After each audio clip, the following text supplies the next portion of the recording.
Hello, everyone. Just going to check really quick to make sure everything's set up. And we're good. So, let's just get everything started for Instagram really quick. Thank you for your patience. Ooh.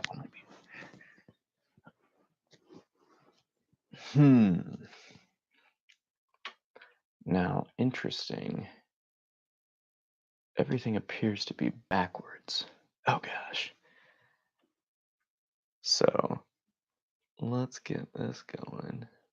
Now, today, the most important thing is going to be finding a nice, comfortable place.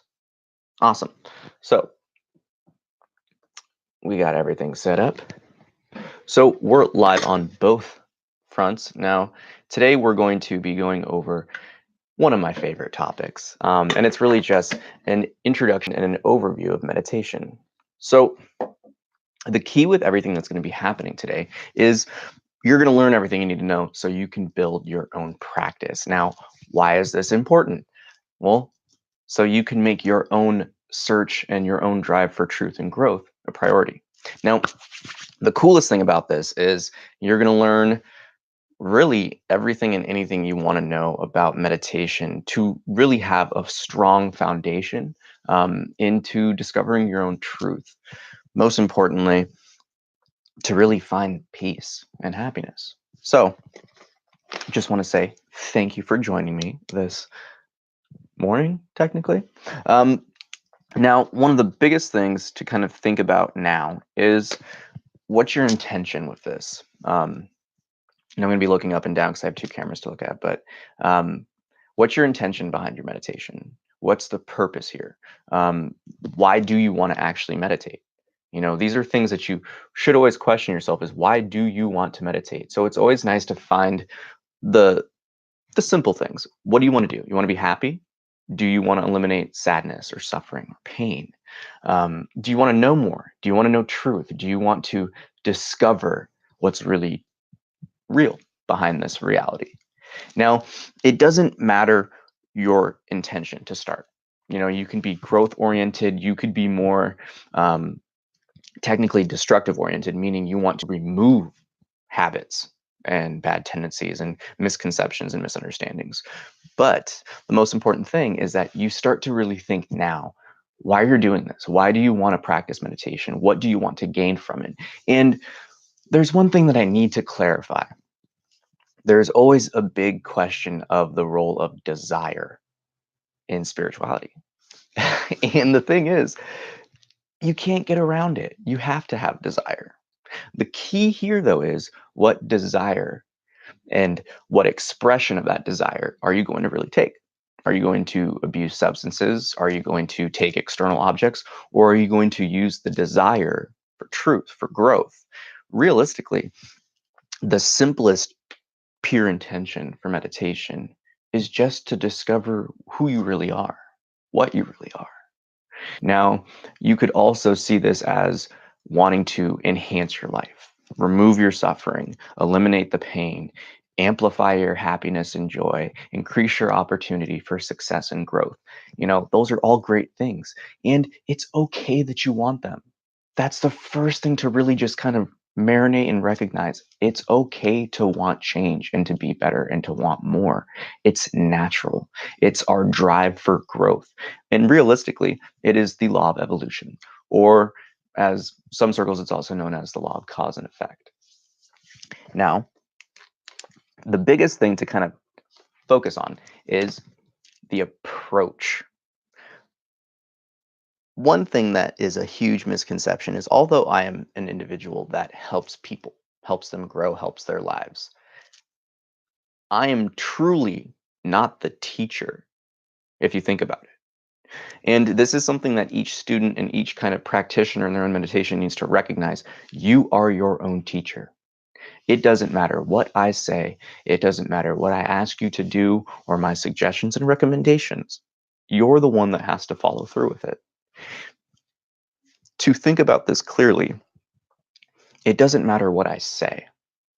What matters is when you perceive and recognize the truth in which I am talking about. words are very limited. And one of the reasons why the whiteboard's up today is because it does help to have some imagery and to think about this thing visually, because we are visual creatures. I'm going to slide this one over. Now, the coolest thing about the whole you're your own teacher aspect of behind meditation is it amplifies and reiterates the fundamental truth behind what you really are. And this is, you are the chains that hold you down, but you are also your keys for liberation. You are also those freeing aspects, but you're also those enslaving aspects too. And this is for you to kind of think about and to look within your own experience to see how you can grow and how you can help yourself. But the most important thing to think about is really you're the teacher, you're the problem, and you're the solution in your life. I'm going to say that again because it's really important to marinate in this. And if this seems intense, please just sit back and relax, because look at this for the sincerity and the truth that it is. You're the problem, but you are also the solution in your life. Now, to me, you can take this two ways. You can take this as kind of like, oh, I don't really like that, I'm the problem. Oh, you want to kind of push and deflect. Or you can see that and take responsibility in the accountability aspect and really say, yeah, that's right. And because you recognize that you are the problem, but you also know that you are the solution, then you have an avenue for success and growth, to eliminate the chaos, to eliminate the suffering, to amplify the happiness, to increase the opportunities. So realize that this really recognizing the self-teaching aspect is liberating, and it's this first path and step towards liberation. Now, the big kicker, what is meditation? Whew, get this question a lot. And I want to simply say, meditation has been very misconceived, especially here in the West. It is not an action. We're going to get into this a little bit later on, so don't worry about this right now, because the simplest form of meditation is presence. That's meditation. Meditation is simply just presence, being. That's the funny part. You're doing it already. You're doing it naturally. But what you can say with meditation is that it's the conscious observation. It's the awareness of your awareness, so to speak.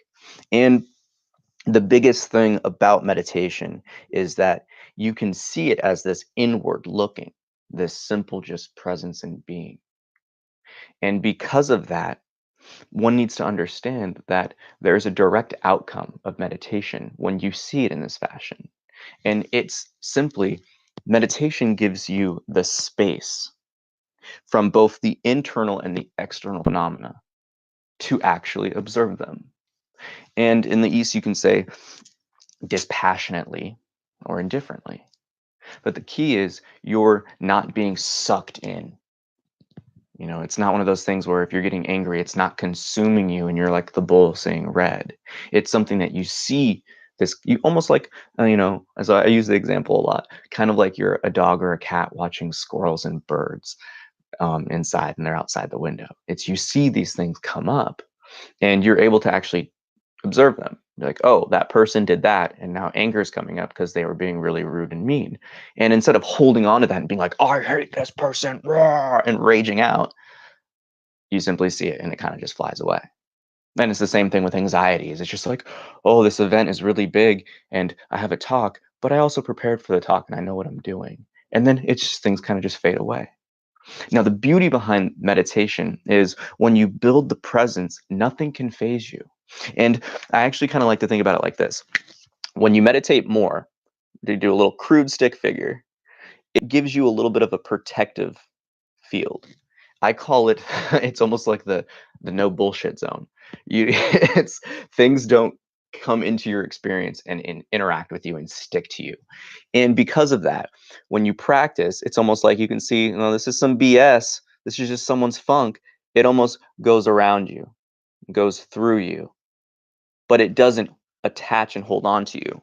Now, the key with meditation is when you build this presence and sense of just observing, that simple field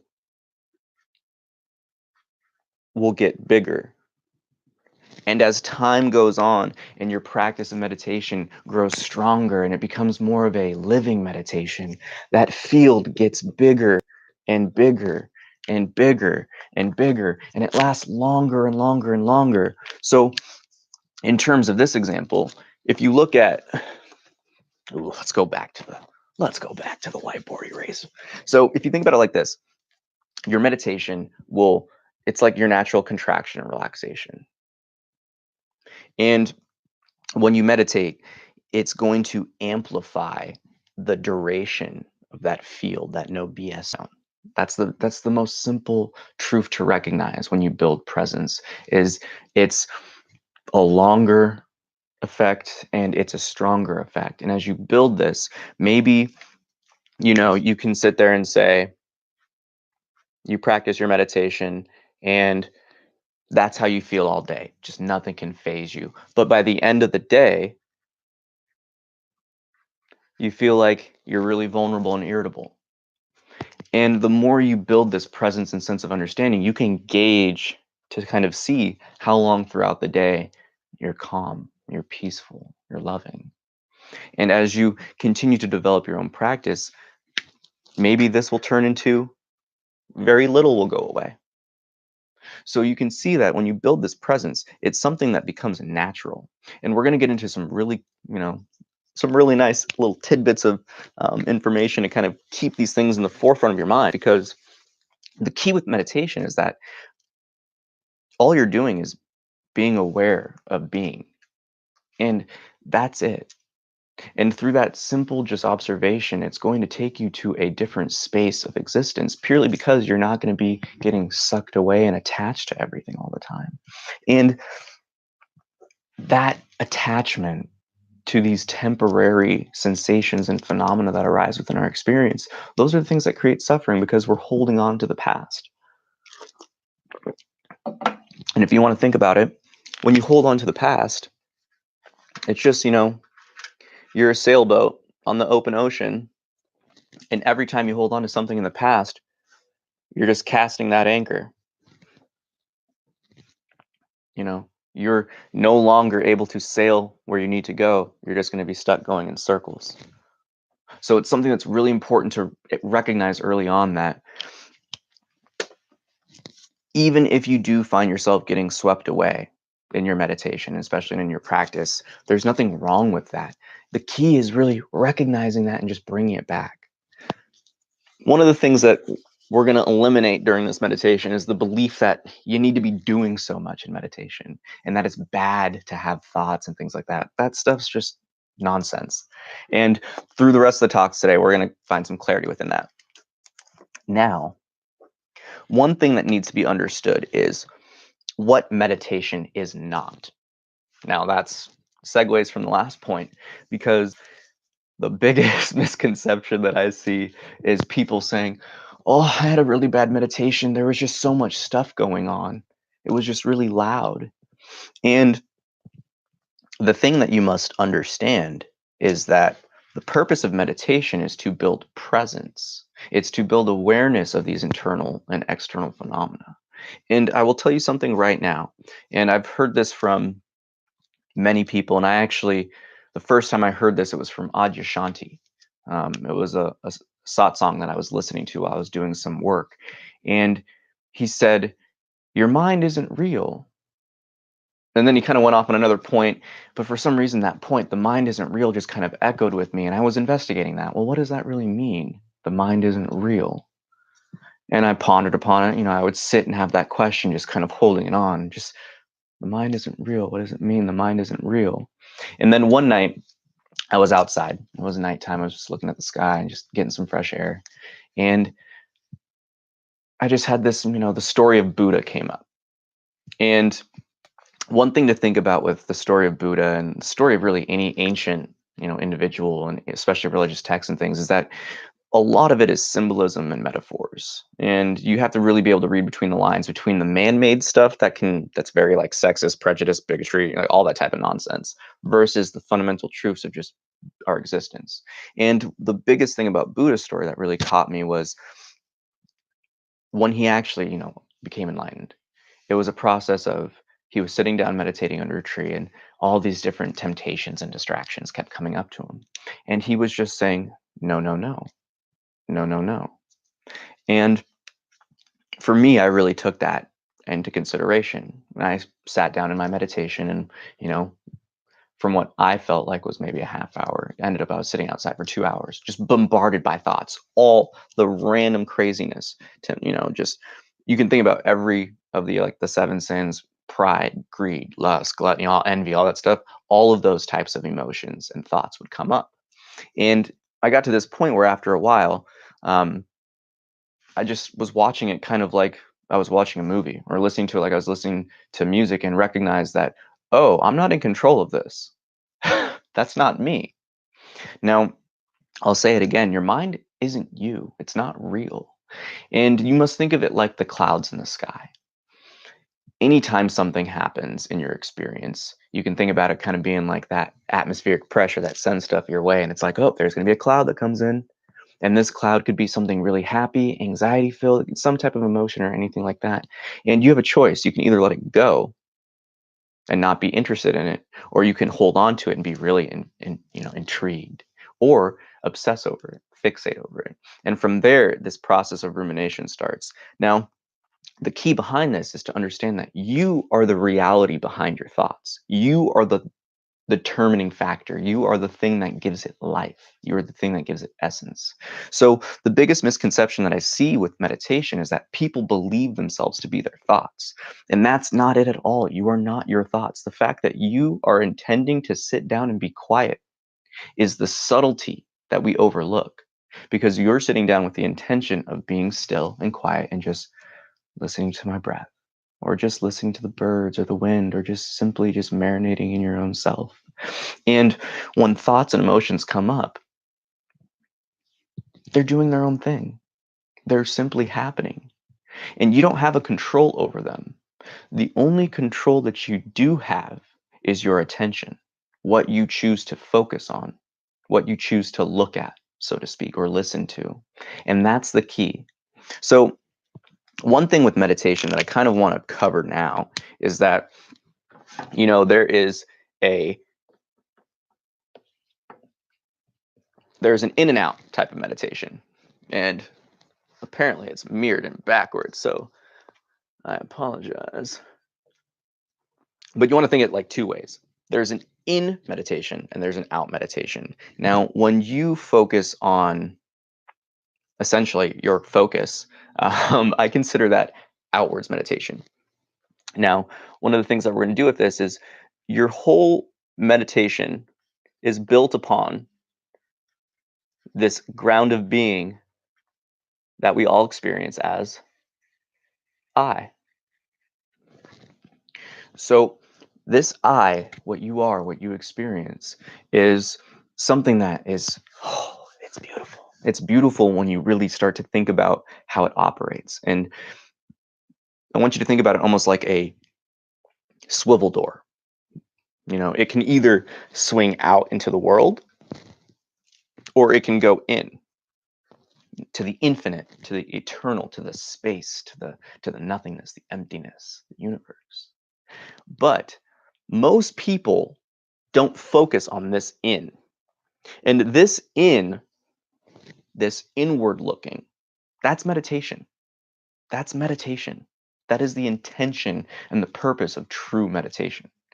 Or you could say meditation inspired by waking up, enlightenment, spiritual awakening. There's so many different terminologies for it, but you can see it as this fundamental difference between going out and in. Now, one of the reasons why I say out is because when you are doing concentration based meditation, which most people do, you are only strengthening the mind. Thus, you are not actually solving the problem. Meditation is intended to discover the origin of the mind, the observer of the mind more so, and the emotions and the body. Now, in this out section, you have things like concentration. Oh, God, I definitely underestimated the angle of writing like this. So I'm going to tilt it a little bit. So really here you have your concentration. Now, let's actually do a little subset for this, because with your concentration, you have some people we'll just do the five senses. That's just the easiest way to break it down, because some people focus on mental imagery. that's still you focusing on a visual thing. Some people focus on sound. They have incense. They'll focus on the smell. They'll listen to the breeze or the water. Um, and all of these things are good because we do need to be able to have a strong foundation in concentration. But in terms of eliminating your suffering and your pain, it's not going to cut it. Um, so you kind of have this concentration focus using the five senses. And that's the realm that honestly most people dwell in. And the key and the thing to understand about this is no matter what you do in this realm of outward focus, you're always going to be stuck in this external search. And life doesn't start really opening up, or the spiritual path doesn't start really, causing these different opportunities and moments to awaken you, grace you with love and life and truth, until you really take this inward path. Now, if you're a person who doesn't believe in meditation, or is more of a Western oriented, like data driven person, I want you to understand that this is the most scientific method if you really want to think about it. And the purpose and role of inward meditation is to really discover, well, what is that? What is this? What is this I that I call me? That's it. I always like to say, life is really simple, but people complicate the F out of it, like unnecessarily. And when you really end this search outward, you begin to fall into yourself. And when you begin to fall into yourself, things begin to kind of just break away. Now, one of the things to think about with everything going on right now is most people have never once questioned who they are. And that's where we kind of get into this inner search, where in order to better understand the kind of who we are, it's very important that we understand how we kind of operate, like fundamentally how a human operates. And we'll get back into the kind of in and out stuff somewhat later, in its lesser degrees. But one of the things to think about here is, we're going to take that same, that same I, we're going to take this, we're going to take that dot. And from here, man, my circles are jacked. I need to practice on that stuff. So one of the things to think about is your I. We're going to just take that and imagine this to be, that which senses. That dot is you. It's the thing you call me. It's what you sense as yourself. And what we're going to do now is kind of look at our experience on different levels. Now, fundamentally, and I'm actually going to make this a little bit bigger so we'll actually start off with a, because that's us. Now, this line, the line itself represents the body. Now, one of the reasons why I like to use images like this is because one needs to kind of look at the real truth of the universe. And it's that age-old saying, as above, so below. Now, this goes into a lot of different stuff, and this in itself is an entirely different video. But I like to think of things almost like 2D molecular model, cellular structure setup, because it's a little bit easier to understand. Now, this is the physical body. We're going to call this the dense physical body, your arms and legs, Now, from the understanding of an individual who hasn't practiced meditation, the intimacy between what you sense as I and me is like this with the body. Now, the key with this, though, is that if you look here in this picture, well, what's all this space? Why is there such a big gap?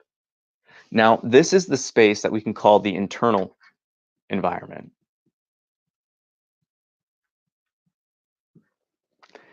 And this is the home of your emotions and your thoughts. So we can say, it's the mind and the emotions. Now, we do have different colors, so we're going to start kind of doing stuff. Now, the thing that must be understood, and I like to use really the fundamentals of just sacred geometry and existence. And the way to think about this is your body, your mind, and your emotions are like a trinity. So we're going to have the dense, we'll just go body, then you have your mind, like thoughts. And then over here you have the emotions. Now, one of the most important things to recognize, so people can see that over there, is it's very much so like the kind of like the recycling symbol, or it's similar to that, you could say. All of these play off of one another.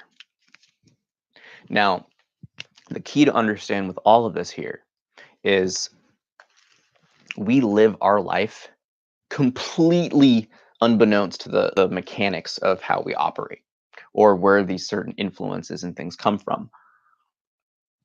Now, in your meditation, it's really important to understand a lot of this before you even start, purely because if you don't know what to look for, you're kind of wasting your time looking, right?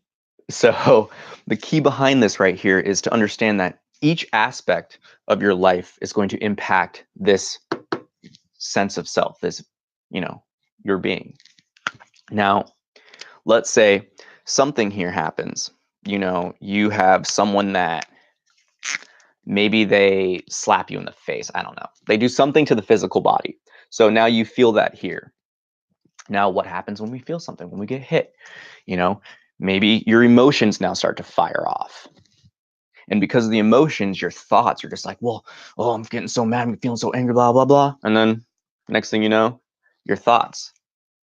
Now you still feel the pain, so the whole cycle just kind of keeps repeating. And now you're stuck in this negative feedback loop of just anger, pain, suffering. And then as soon as you know it, that's, this whole sense of I and self begins to just start seeing red. It starts to be caught up in that sense. And as we've seen in a lot of these things, you can say that your entire internal environment now is just getting wilder and wilder, filled with more and more anger and frustration. Now, the key thing to understand here is these three factors of operation are always impacting your life.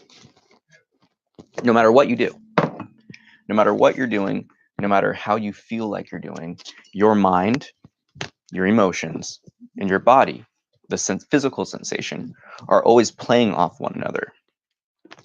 And if you live your life unbeknownst to these happenings and this relationship between the three, more often than not, they begin to lead you. And that right there is one of the biggest problems that most people find themselves kind of getting caught up in, is that they simply get swept away. They get swept away with their emotions, they get swept away with their judgments, they get swept away with the pain and the sensations, or as we can see in the next examples, depending on how you identify with these three, your entire life can change. So we're going back to this kind of me. We got the big circle going on. Now, when you don't have any sense of space, as stated before, everything in your experience becomes intimate. It's something that you don't recognize when it's happening. You're just impulsively and instinctively responding. And the key here to understand is until you really start to know the cause and effects of, we're going to just go body, mind, emotions to be a little bit quicker. if you don't keep your sense of self separate from these, you become them. And anything that comes across your experience, or any thought that comes in your mind, any emotion that comes up in your vision, your internal environment, your senses, you become that.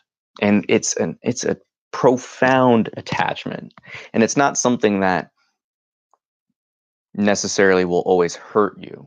But as you can see, how many times in your life have you done something impulsively or instinctually, and it kind of led you into a really chaotic situation?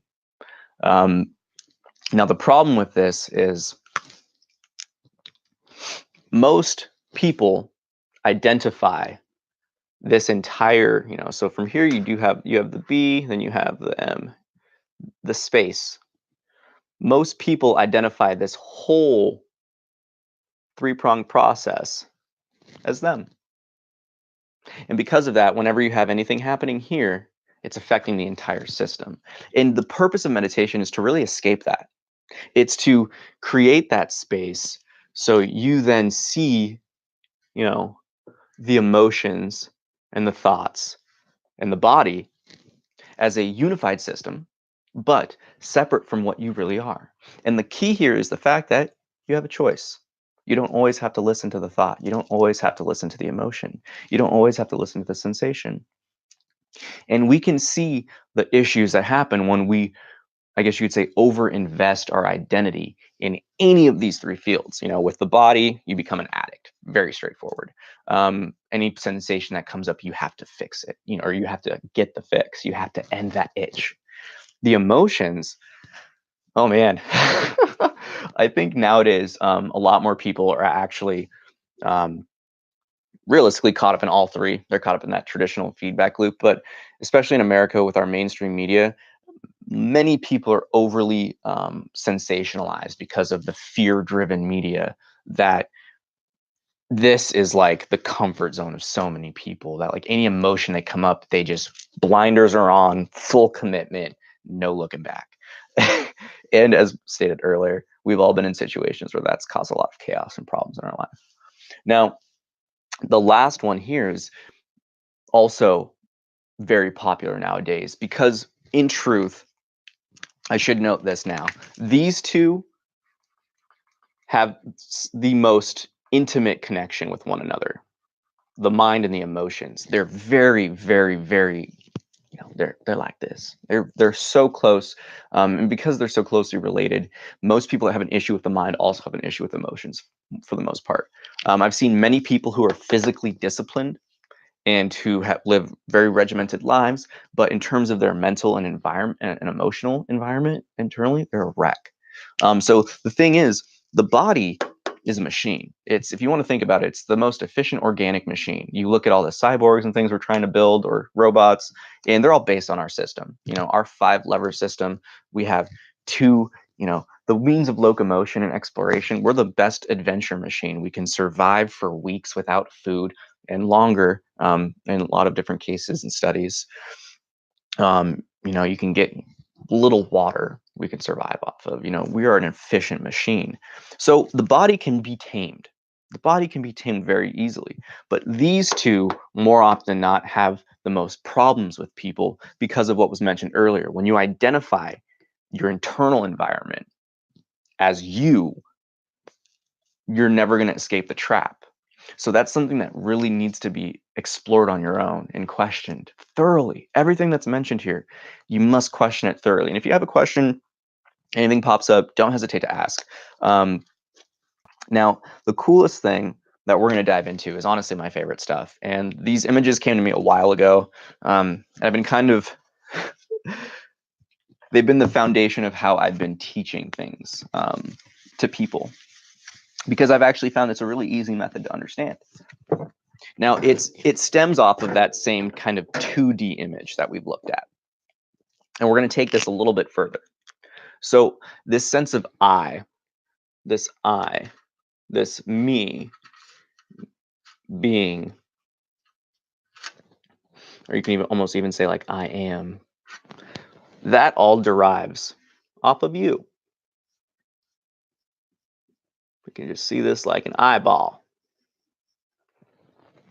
Now, in relation to what we just went over, this image right here represents that dot in the circle.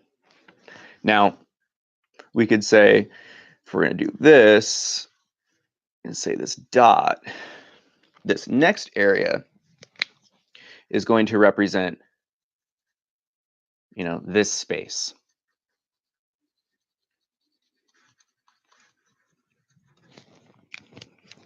And this is called, I like to call this the veil of delusion,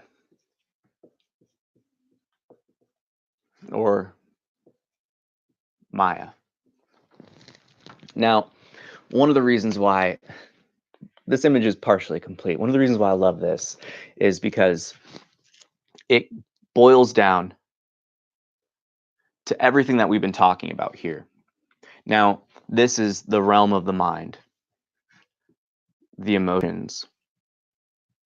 Now, one thing that needs to be understood is because if you don't understand this concept moving forward, it's going to be a little bit difficult to follow the rest. So this is the realm of the mind and the emotions. We've seen that. This is outlined in orange. When you believe that to be you, this is what we call ego.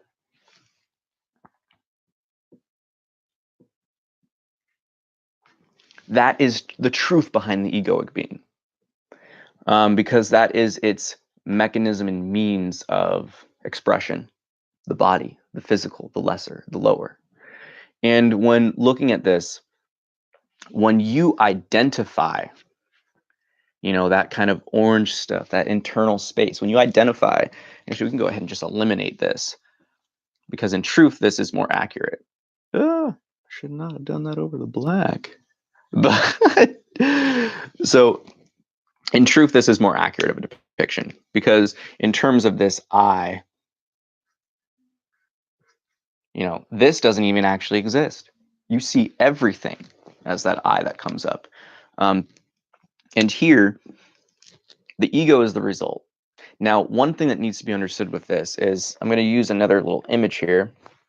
What happens if you were to if you want to think about it like a liquid, what would happen to a ray of light if it shines through that sphere? It's going to bend the light. Now, this is the easiest way to understand how identification with the mind and the emotions is the trap and the cause of your suffering. Is because when you believe the emotions in the mind are you, everything you experience, say that's a straight line, it should end out coming right here. But when you believe all this internal stuff to be you, what happens is it acts like it bends the light. It's going to distort or misperceive, misconceive your experience. Therefore, that light now comes out this way. Complete bend. Now, what happens in our experience, as we've often seen, is misconceptions, misunderstandings, and chaos and suffering. The biggest story I like to use for this is, rewind yourself back to middle school. Now your crush invites you to a party. You get there, and the moment you walk in the room, they don't see you because they're laughing and having this great time with someone of the opposite sex. And that person's attractive. You're like, dang, way better than I am. And you just start, those thoughts, those seeds of doubt and pessimism just start to come in. Now, most people take this two ways. You either ruminate and dwell and run away from a situation, or you say, well, I've had enough of this, and just go up and talk to them. Now, those that went up and talked to him, you're in for a story, because that person's like, oh, hey, I'm so-and-so's cousin. It's so nice to meet you. I've heard so much about you. And you're like, instantly all that drama that was going on internally is literally meaningless. It was illusory. It was just your imagination. Now, what happens to those people who don't go and confront them and go home? They assumed their reality, and they created an entirely different situation based off their misconception and misperception. So that's the vital area here to really recognize, is that you, depending on what you identify with and what you listen to in your internal space, can drastically change the outcome of your life. And when you identify with that ego, you want to think about it almost like a driverless car. You're the driver in the car, that I, that consciousness. The body, you could say, is the car itself, and like the mind and the emotions are the wheel and all the different happenings inside. And when you identify with this realm, with that internal space as being you, as your identity itself, then you're just getting driven around by a car that's autonomous. And that's where many people find themselves, especially those dealing with intense suffering, and even depression, like when you feel like life is out of your control. Now, the result of that ego and what that ego really attaches to can be called the personal identity. And this is what I mentioned earlier in terms of most people live their entire lives without even questioning what is experiencing their life. Most people that do ask that type of question, when I say things like, "Who are you?" They're like, "Well, I'm Peter." And my question is, well, what were you before that name? What were you like before you recognized that that was you? And that's kind of the whole thing about spirituality, is realizing, well, what am I? What is this? Now, the reason why I say personal identity is in this realm of the veil of delusion, or this internal space, is because it's nothing more than an idea of yourself. Bottom line, it's just an idea of you. And more often than not, it's not even the idea that you originated, it's just the idea that you perpetuate. You're never going to be able to honestly question it, because you have this affection for it. So the biggest thing that I can give you in terms of advice is to be open to just let everything go. And I say it in a sense that no matter what you do, until you discover this, what you really are underneath all the fluff and all the conditionings and things you've been influenced and led to believe, until you discover things for yourself experientially, you'll never feel grounded or rooted in truth. And thus you'll end up repeating these patterns of chaos and suffering. Now, the coolest thing and the most straightforward one is the last one, is that you have this, I like to call this life. So, you see through that. And then boom, you're experiencing the world. Now, this life, we can represent that back to that first image, that body. Remember, this is just the physical body. So for yourself in this life journey and exploration, we can see that we have everything kind of looking out. But the thing here that's very important to recognize is that it goes both ways. Life, you want to think about it like that, life also comes through here. And now we get caught back into that same dilemma that we mentioned earlier. When you identify with all these different things, you can see it almost like a different colored lens, or a different colored curtain that all this light's going to have to travel through. And maybe it's not just your personal identity. Maybe it's something like a past experience. So we can go trauma, because trauma, that's a thought, mind you. So that lives in this internal space. That's the trauma. Maybe you can say the successes.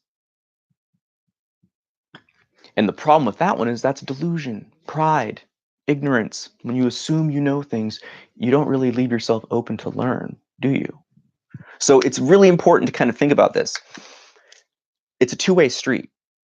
Now, the key here to really kind of focus on in terms of your meditation is, and we're gonna dive into the practice a little bit later, so don't worry about it. If you have questions now, but until you kind of identify all the different things that you kind of hold on to in this internal environment, you'll never be able to perceive life honestly. Now, the whole trick that we're going to kind of get into later is the meditation that I teach is known as the direct path. And I call it the direct path because it's been called like that since pretty much man started writing things down. And the key here is that when you're in the direct path, you then now have a clear understanding, and sense of observation from what is happening and what you really are as truth. And now from here, it's almost like you still have that sense of space, but that space is no longer replaced with misidentification, misunderstanding, and delusion, or ignorance, lack of knowing. It's not an insulting term. Ignorance simply means lack of knowing. So we can say that when you identify with that middle realm, that Maya, that veil of delusion, that is ignorance, because you just don't know. You don't know, but that is the realm of assumption. You believe yourself to know. And this is the area that people get very uncomfortable with, because in spirituality, you have to be courageous. You also have to be a little crazy, because you have to question everything. You can't just assume things are correct. You have to know. And that's the line of truth that I find is the most difficult for people, because the personal identity, that sense of, well, I do like to do this, I do like to do that, they get really attached to it. And it's that affection again. So the one thing that I can say is that if you're not happy with your life at all, you need to be willing to let all of it go. Now, I'm not saying the good stuff won't come back and it won't return to you, because in truth, you'll be more efficient, you'll be better, things will flow better, more opportunity will come. But the key here is you won't care about it as much. It's not going to control you and consume you. Yeah, success is still going to be a success. Failure is still going to be a failure. But they're not going to be crushing events. They're not going to be experiences that inflate your ego so much that you just take a huge downward spiral. So that's the kind of cool thing to think about here, is that you have an opportunity to perceive reality for what it is. And the closing note before we transition to the next topic is, if you don't get rid of that middle veil, if you don't really recognize what it is that causes misconceptions, suffering, and pain to arise in your life, then it's very much like going into an art gallery with, different colored lenses. Now, no matter what picture you look at, it's going to look different. And the thing about life is that we are all in this, this infinite art gallery wearing different colored glasses. And meditation is truly the process of creating that space through eliminating those things that kind of are held onto you. Now, one of the things that I kind of want to show with this, and it's one of my favorite things that, excuse me, a little parched. One of the things that kind of came to me during a meditation was, again, that as above, so below came in my mind. And I was focusing on how does this all start? Because my purpose in this life, from what I've discovered, is I like to help people. I just like to help. I like to teach. I like to help. I've always been a chatty Cathy, or a chatty Craig, if you want to.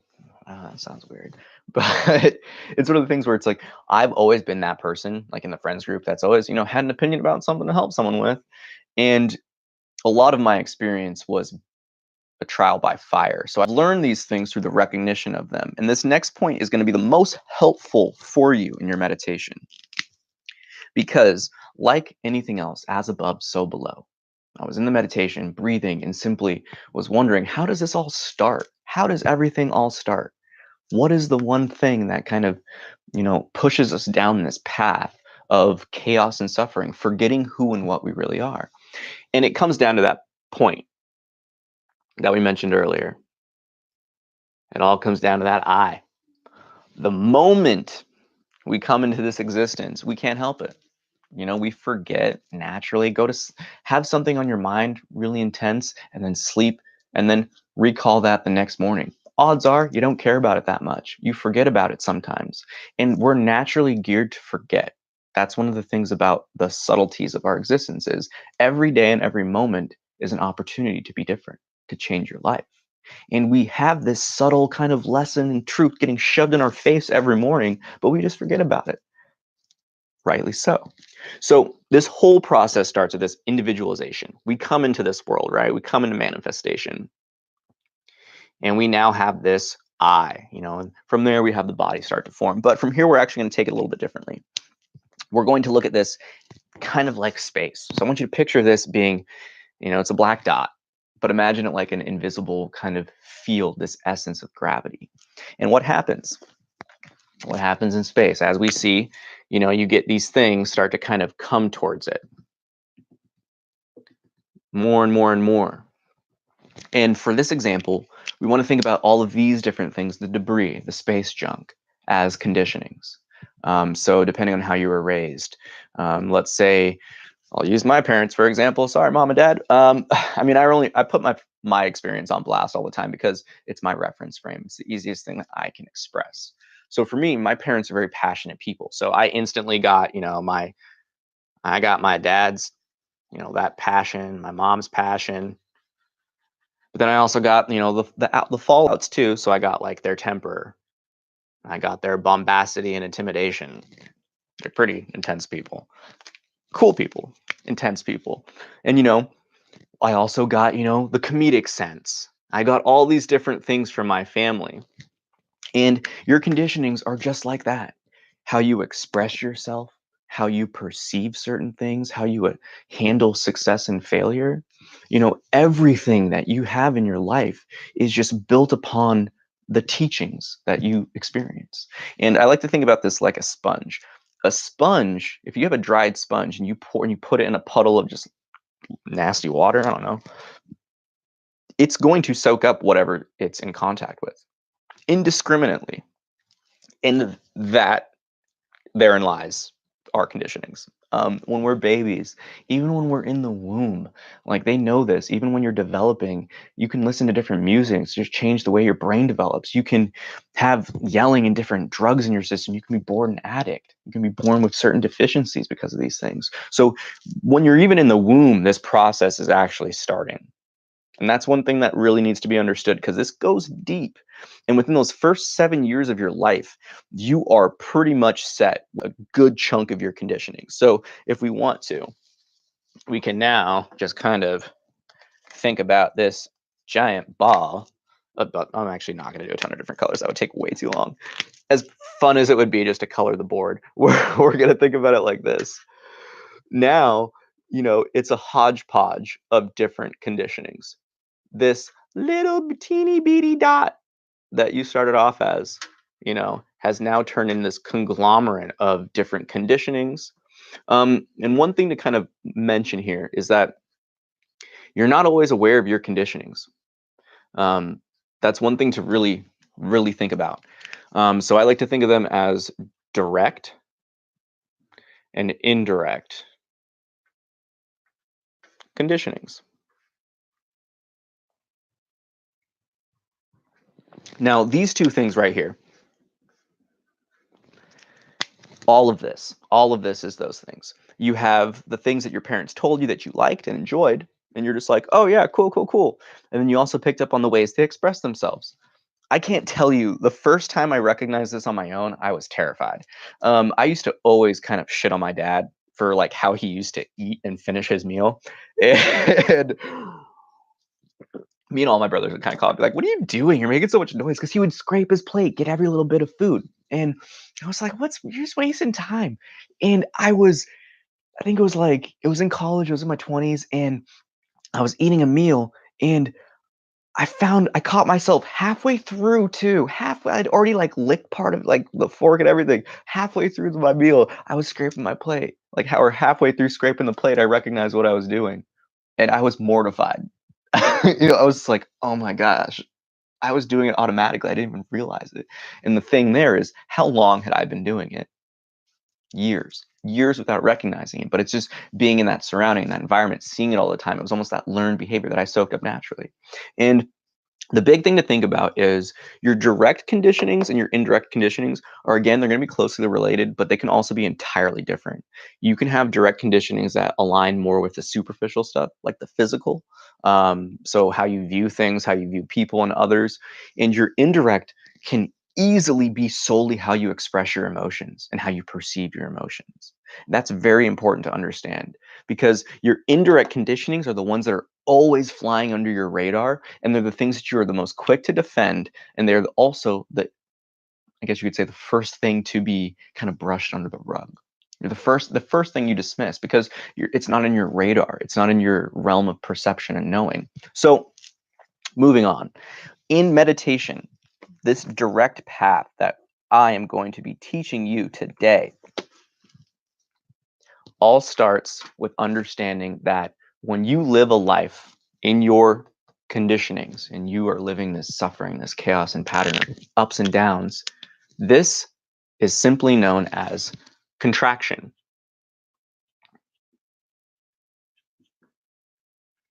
Or, as I really prefer to use, tension.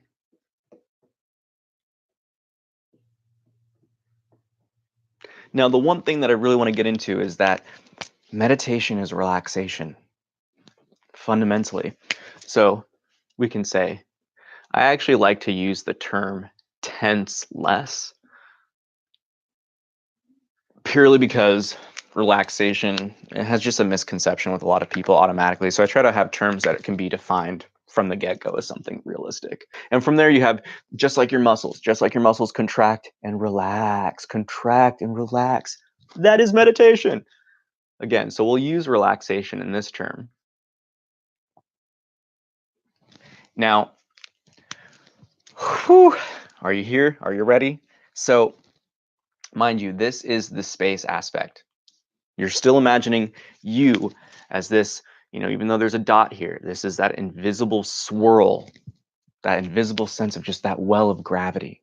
Now, the key with this is when you meditate or when you have those aha moments where things just come to you, where you all of a sudden are just like, oh, that doesn't bother me anymore. That arises because of those tenseless states.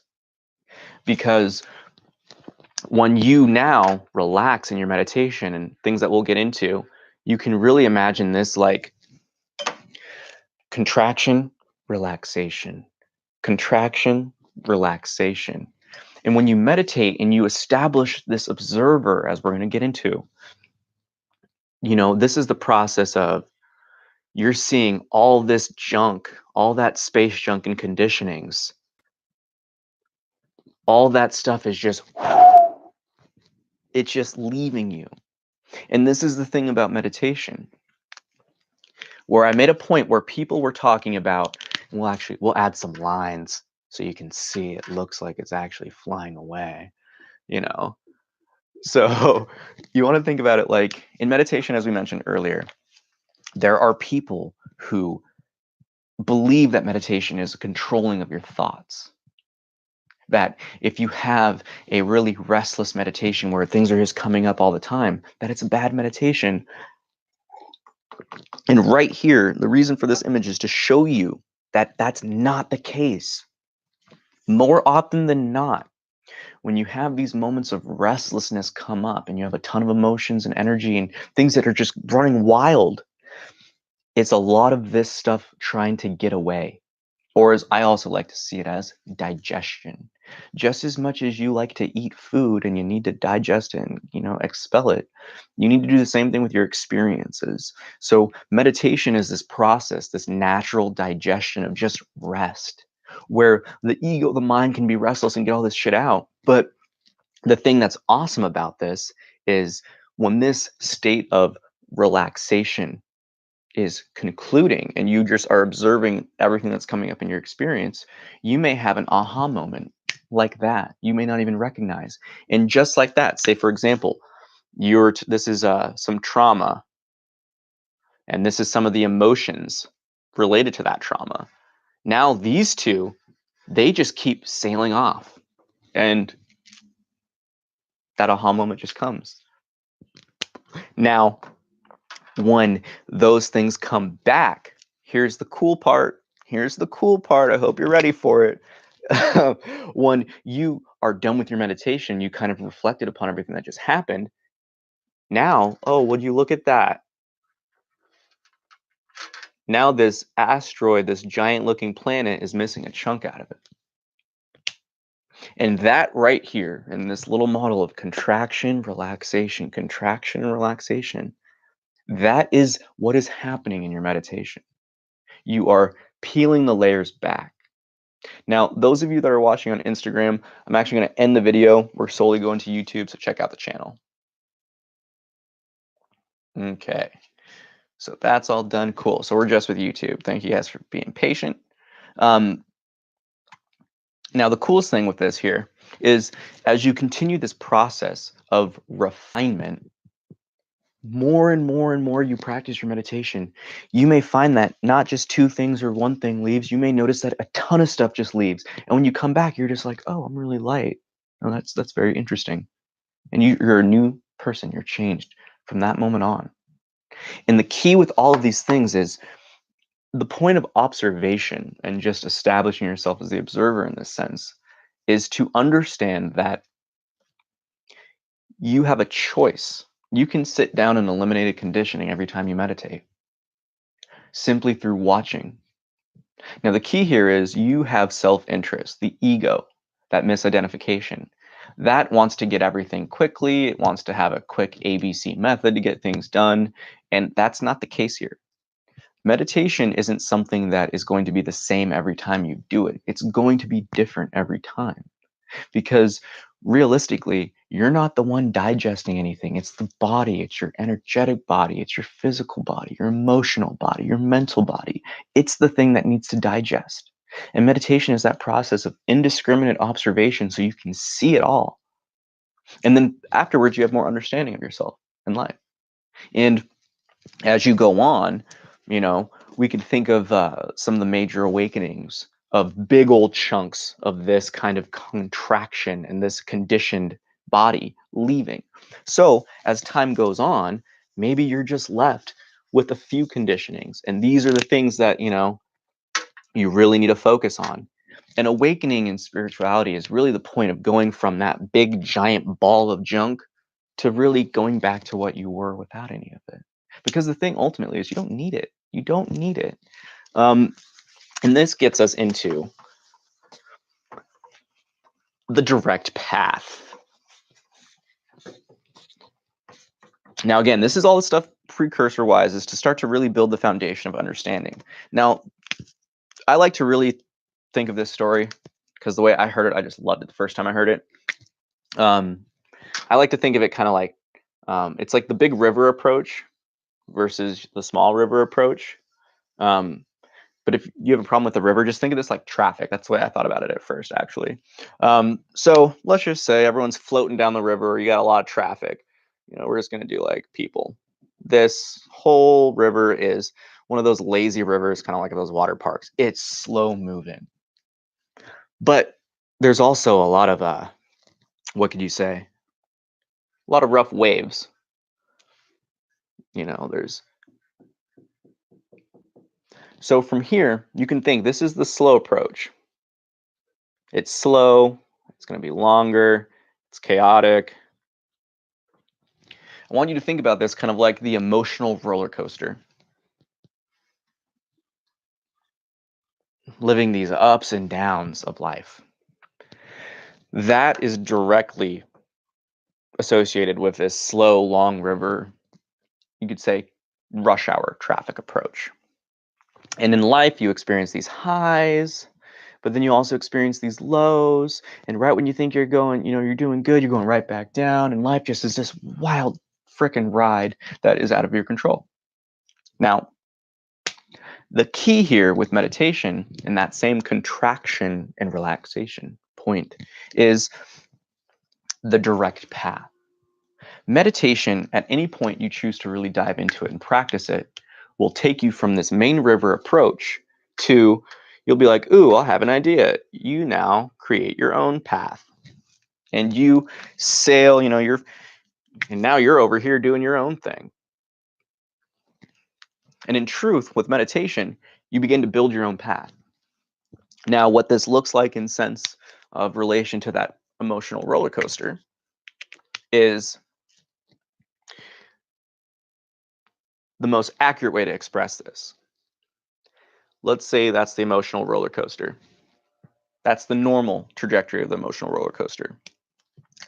When you begin to build a sense of self and understanding and really building your foundation of your own being in truth, chaos is instantly like, you want to think about it like this, the floor of how low you can be in life and feel in life gets raised automatically. So you may notice that you still encounter, these highs and lows, but now maybe it's more of like and even more accurate, what you can notice is that your highs are even higher than what they ever were before. And your lows don't really go down that much. You kind of stay in this more middle ground. Now, the more you practice meditation, you can think about it really being like the more you take control of your life, and you can kind of just keep going up. Now, for most people, meditation is experienced in terms of the development of it more like an exponential curve. It can start low, it can get really low, but once it starts to pick up, it's like boom, it's there. And in terms of most people, in terms of when they quit on meditation, they quit right in here. Because this is all the stuff that you have to kind of really recognize as what's real and not in your life. And one of the reasons for this meditation workshop today is so you can get rid of this bullshit. You don't have to worry about this. You can start right here. Because most reasons why people are here is because they're just misconceiving what's actually happening. And their meditation is on a different approach. Now, with the direct path, you dictate your life. Now, I'm not saying chaos and stuff doesn't happen. That's life. You can't control life. But how you handle life, instantly different. Success doesn't go to your head. Failure doesn't crush you. Everything you learn from. And funny enough, you're actually more amped about failure, because in life, things can go well for so long that when you don't have that to kind of keep you humbled, when it happens, you're like, oh my gosh, I was overlooking these things, and you laugh about it, versus like, oh, I failed, I'm the worst, that's just me. So when these things happen and you're developing this stuff, don't worry if you still feel like things are going slow. It picks up, but you have to really build your foundation in truth. Anyone who's been at a like a party when you're a little kid and there's been like a piñata or anything, this is what I mean by that. Because most people that get really distraught, and even in life with the conditionings and indirect conditionings, or the direct and indirect conditionings we receive, it's so much like a person rotating that person that's blindfolded about to hit the piñata. You can easily go the wrong direction, and maybe the piñata's over there and you're just going that way. Now, the whole point of meditation is to recognize how far you've gone off the mark and kind of see where you're at, so you can bring yourself back to what's true. Now, the direct path. What can I say with this? The most important thing to think about is going to be building purpose. And we mentioned it earlier that we're going to dive into a little bit more. But the 4 that I want to write down is going to be, well, technically, I think it's actually 5. So it's going to be curiosity,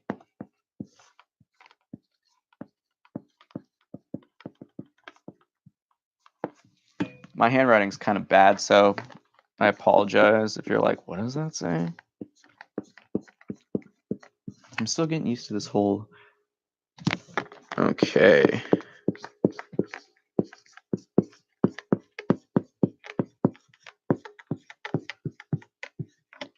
Now, the whole purpose of the direct path is to, again, get you to this moment where you recognize truth in life. And we'll get into that a little bit more. I just don't like to jump off of that because it can be a little too heavy for some people. But it's nice to kind of build into it. Now, it is 4, but technically these are like this one. The last one's a 2-fer. So the things that are going to help you build purpose or build direction in your search are going to be curiosity, questioning, humility, accountability, love, and respect. And that's really going to be the thing that kind of amps you up into this realm of enlightenment, of awakening, of eliminating the chaos and suffering and drama within your experience. And the first is going to be curiosity. With this search, you got to question everything. Leave no stone unturned, as I like to say, is the best thing, because Nothing is sacred in this search. You have to question everything. There's an old saying, I searched for myself and found God, and I've searched for God and found myself. So profound, especially when you recognize the truth behind it. But the thing is, you have to be able to question everything. If you're religious, the number one thing that I've seen with religious people is that they don't want to question the fact that you are God, or whatever you choose to define God as, that you are life, you are the universe. So that's one of the things that's really special about this, is that when you begin to get curious about everything in your experience, then you want to discover the answers. And that's the really big driving force of, building the purpose behind this direct path. The next is going to be humility. And I say this because, and I list it as the second one, and I was almost going to list it as the first one. But curiosity is the driver. The need for truth and the search for truth, that drive for more knowledge and understanding, that's what's going to be the most important thing for you along this search. The second is going to be humility. You must remember, this is an infinite onion you are peeling. Like we talked about earlier, those conditionings, when those conditionings go away and you're left with just, that well of gravity, okay, now go deeper. What is that well of gravity? There's no ending to the spiritual path. And I think that's why a lot of people get discouraged with it, is because they want an end. Now, this doesn't mean that there aren't really big transformative moments. We're going to get into those later, but because there are moments where your whole life will change forever and you'll never look back. And it'll be those situations where when you have those types of aha moments, you'll laugh about it. You'll be hysterically laughing about these realizations because you'll recognize firsthand, like, oh my gosh, I can't believe I listened to that. Like, I believed that my whole life. And when you find these true aha moments, it is that knowing of, oh, that's how this was. It really is, these two tie hand in hand, because when you get humbled by those things that you don't know that you now experience, it drives you to ask more questions. Now, whew, people nowadays have a real big problem with this one. Accountability. Man, come on. Like, if you don't recognize that you have a choice in life, there's no point even further in this conversation. If you don't firmly believe, not only believe, if you don't know that you're the only thing and person and, being that you can control, then you will forever be stuck in a realm of excuse making, much like a teenager. And that's where a lot of people are at. And if you want to look at humanity as a whole, many of us are teenagers still. Some still even smaller children than that. When you care for children for 5 years and you teach them for 5 years, you recognize how many adults are grown children. And that's what I mean by this. Most people don't have accountability. If they make a mistake, they blame someone or something else. I can't tell you how many people I met like that in the pharmaceutical industry, blaming other individuals for their own recklessness, or their own sake of just going on autopilot and making a mistake. Now, accountability is something that really needs to be understood and dove in. You need to dive into it on your own, purely because you're not going to get anywhere without it. It's something that comes back to that point in the beginning. You're your own teacher with this. You're your own student. You're your own teacher. You're the textbook. You're the topic at which the book is written about. You're everything in this search. So it's really important that you start to take control of yourself more. Hold yourself to a higher standard. Don't allow yourself to get swept away by lesser stuff. And the last one is going to be love. And I have / respect purely because there's no difference between the two terms when you look at it. I mean, love is to respect and respect is to love.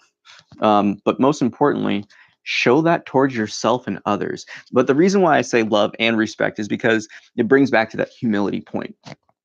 It is so easy to be delusional when you have gained certain understandings of life. It's very easy for you to take that path where you go into a cul-de-sac, like a spiritual cul-de-sac. So, for example, like, let's say, this person's growing, and then they have an awakening and they're just like, oh my gosh. And then now they see everyone else as not awakened. now they get stuck in this kind of cul-de-sac, this kiddie pool. And the river's going to keep moving. The river's going to keep going on, but and they're going to keep kind of cycling in this pool, going in a circle, unless they recognize, oh, everyone's already awakened. It's just if you see it or not. The biggest thing that I always express to students is when you learn something, you must not get caught in the egoic trap of superiority. It is very important. And I mean, you can sense the tone change here. And I do apologize if that gets intense for some people, because these things I'm very passionate about this topic. And this is a very, very big point to come across. You must not get caught up in the God complex. You must not get caught up in the power of the ego, and that is separation. The ego is pure separation. So anything a thought or an emotion that comes up that drives you away from others, you must see that as a red flag. Because if not, you will go right into this sense of, whoop, going back around.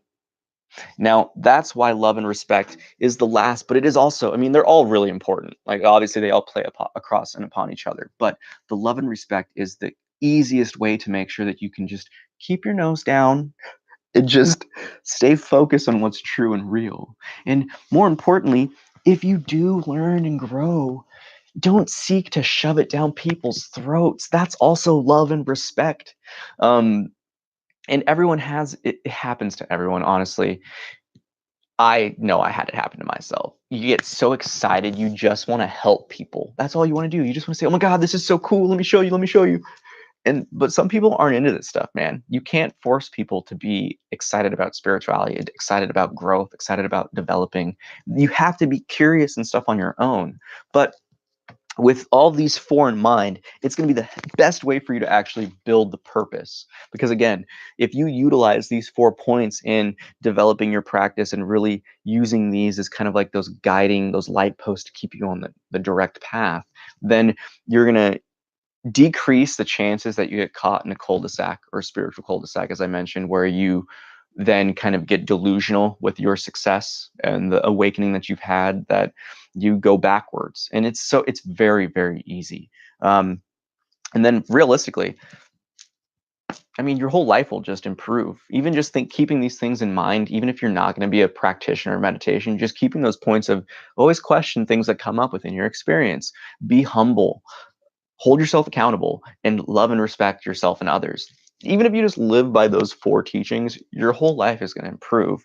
And when you combine those with meditation, whew, it's like steroids.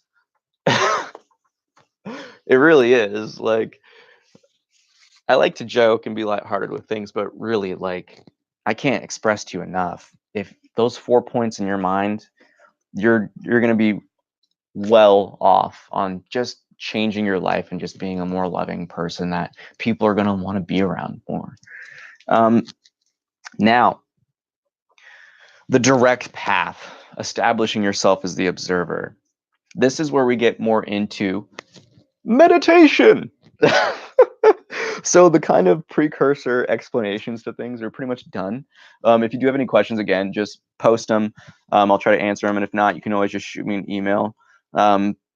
Now, establishing yourself as the observer is the first step. And again, we're actually going to do this I think this will be the easiest thing, or the easiest way to understand this. So again, we have that same image, that 2D representation. So you have that I, that me of consciousness, being this little black dot right here.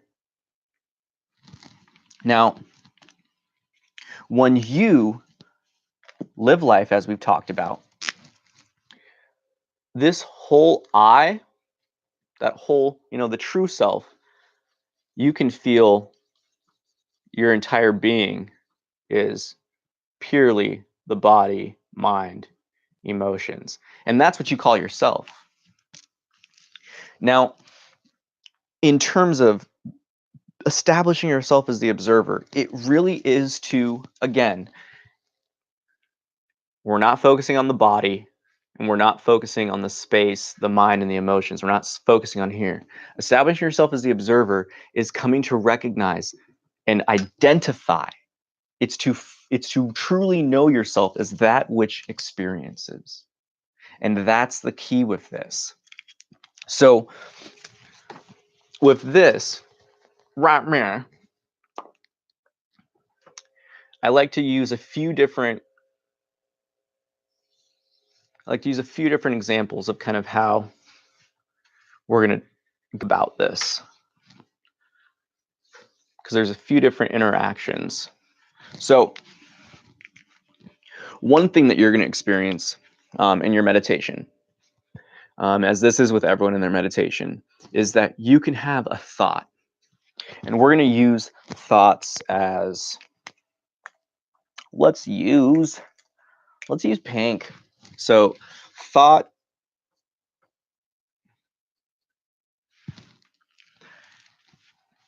when you have thoughts that come up in your experience, it gets perceived and given life by you because you give it your attention and essentially your affection or belief or trust. And when this happens, that thought now has power, and that thought can now come out into the world. Now, we have our emotions. Our emotions are the same thing. We can have that emotion come out, and boom, we give it power. Now it expresses itself into the world. And you guessed it, the body does the same thing. But notice that it doesn't originate from the space. It's going to originate from here. The body can have a sensation. Maybe it's the lust, the urge, the desire, whatever it is. And now that sensation becomes manifested into this world. Establishing yourself as the observer is to simply see the three happenings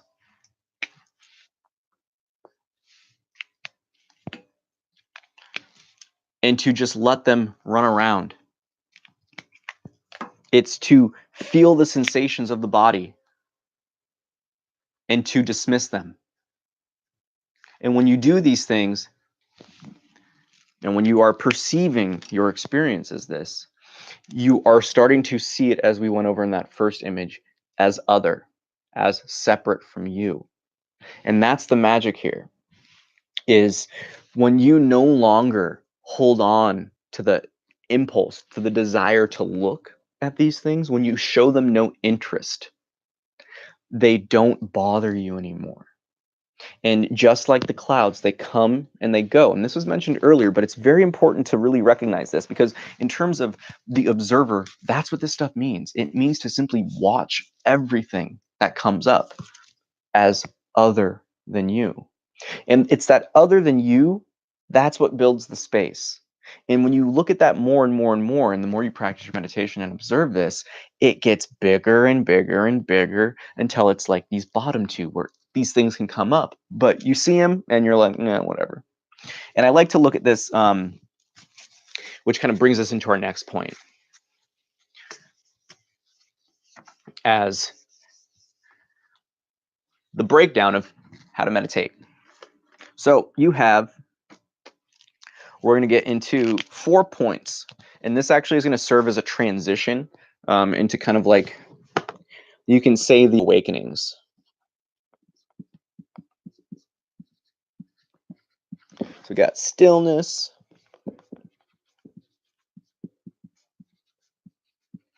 emptiness,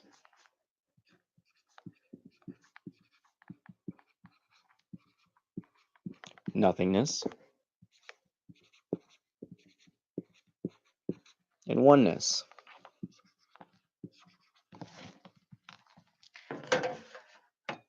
Now the key behind these is that they all represent different aspects of meditation. Now, in terms of the stillness, this is our observation.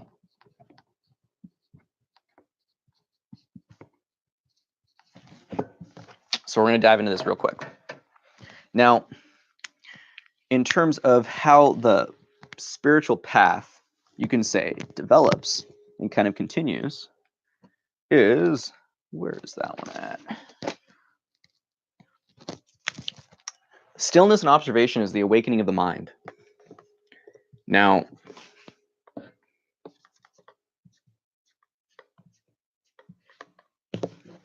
we can say this is like SA. We'll do that. That's going to stand for spiritual awakening.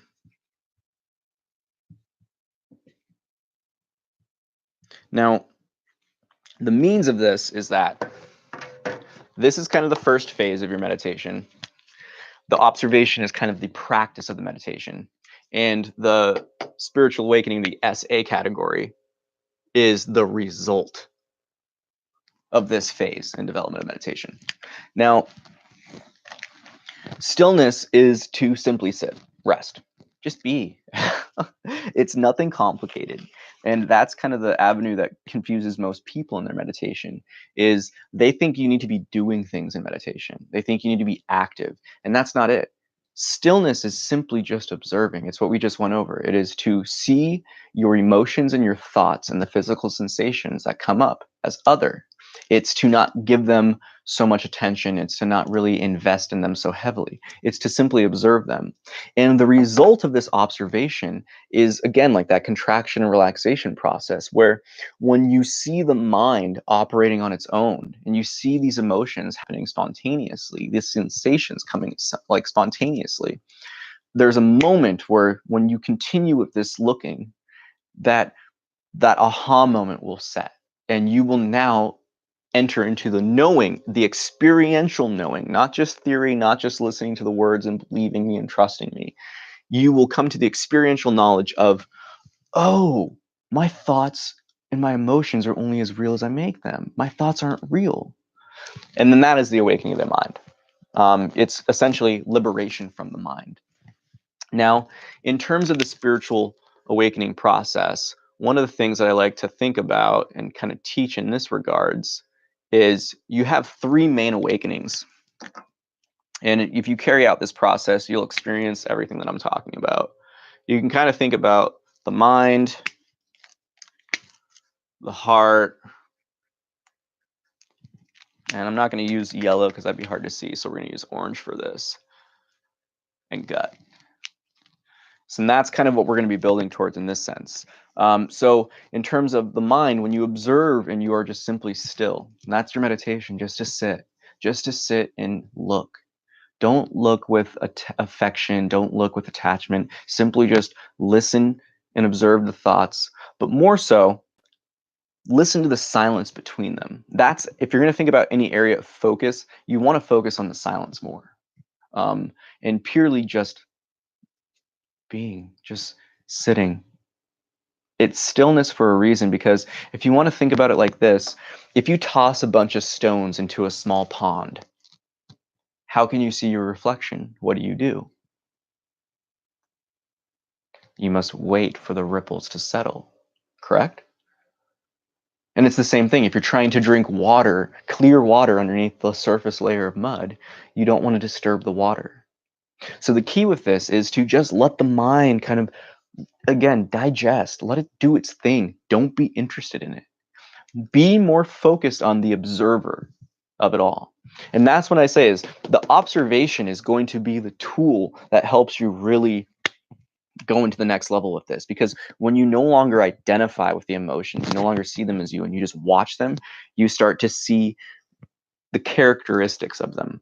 You start to see that, oh, that sounds like my parents. Oh, that's like my auntie or uncle. Oh, that's like my cousins. Oh, that's like that one kid. That's like my friend. That's like this. And you start to see that these different thoughts and emotional patterns, they are evoked by past experience, by past influence and conditioning. So it's very important to observe in the meditation. So when you sit, and mind you guys, we're going to get into the like the fundamental, this is how you breathe, this is how you do this later on, because if you don't get this stuff, there's no point in anything else. Now, in terms of getting, I don't mean like experiencing, just understanding and starting to see, oh, okay, this is what I should be looking for. Because all of these things are meant to be like little road signs that are just like, hey, reminder, just don't forget this stuff. Don't forget that. You're experiencing this. Hey, refer back to this so you can see kind of where you're at.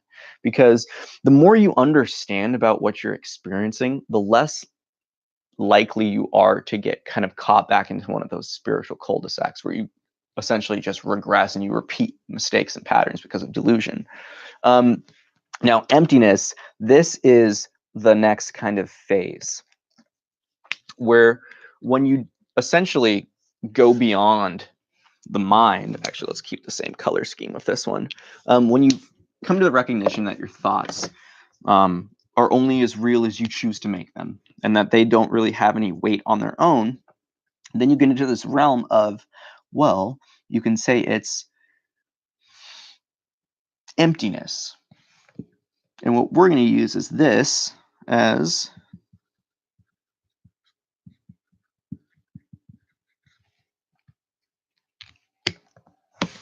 simply being. Simply being. And this is going to be of the heart. Now, emptiness is another mode and method for this one, because it's important to understand that when you're not so filled with thoughts and mental chatter and things like that, and when you have this awakening of the mind, things become so crystal clear and quiet and calm. And you notice that your mind isn't as chattery. You more so can listen to the wind. And when you experience the world, like for right now, as I say, looking at you, if I go silent and if I go quiet and I'm not talking, I don't think. And I don't mean it in the sense of like I go brain dead. Like, but it's quiet. The only noise that I hear or would hear is the refrigerator or my cat snoring or, or the wind because it's starting to get a little breezy. But when you get to this point where you can escape the traps and tricks of the mind, you get to this space where it's just calm, it's peaceful, it's loving, and that's emptiness. Now, that's kind of where you go into just simply, I like to call it the resting phase, because it's just marinating in yourself. It's just marinating in that, that calm, that space, and again, just observing it, just looking at it. Now, this this direct aspect of kind of marinating in your being, absent of thought, and that kind of space and association, leads to the awakening of the heart. And this can be better understood as the absence of self-attachment. Because mind you, where was most of that veil of delusion or veil of illusion? Where did most of that reside in? Remember, it was the mental and emotional identification. And when that identity goes away, well, then what are you left with? Who am I? And that's very more the aligning of and the path that will get you to that emptiness simply being, to the awakening of the heart. And from there, the self falls away. I mentioned it, I feel like I might have mentioned it in a story a little bit ago, maybe not, but I feel like I did, about my own awakening of the heart. And it happened spontaneously. And when it happens, and if you've done spiritual enhancers, or also known as psychedelics, if you've done those before, or concentrate or consciousness expanders, if you've done those before, a lot of people express it as like, oh, love, oneness, being, everything's one thing, everything's one, it's all love. That's exactly what you will feel. So again, the mind, you'll notice it and observe it because it's quiet. It's like eerily quiet. Not in a bad way though. It's like, but I'm just saying it's because it's like, it's literally silent internally, and it's just, there's no separation. And the heart, again, kind of amplifies that no sense of separation. There's no separation between you and everything else. The table, the laptop, the cat, your friend, your partner, your lover, whatever it is. There's no separation. And it's a profound intimacy. And it's love. I mean, it's just, and when it happens, you recognize this, it's always been there. It's always been there. And that's the beauty of this whole process of spiritual development and kind of this inward search and the direct path, is it can take you to avenues of life that you simply just overlook because it's beautiful. Life is beautiful all the time, but we just get distracted and caught away, and we get more so like when we attach and identify with our thoughts and the emotions and sensations, it's like sticking our hand out and getting dragged down the street. Only when we let go do we just relax. And that's what a lot of this process is. And that emptiness is being content, being okay. Not only being okay, but embracing that quiet, that stillness, that calm, that space. And when the self drops away, you are alleviated of the ego. And from there, it's just, ooh, ooh. It's that love, it's that oneness, it's that union. And it is mentioned here, but we'll get into it. It is a difference. Because as you continue this process, one of the things that you'll kind of see is, I guess you could say, we'll do this as no expectation.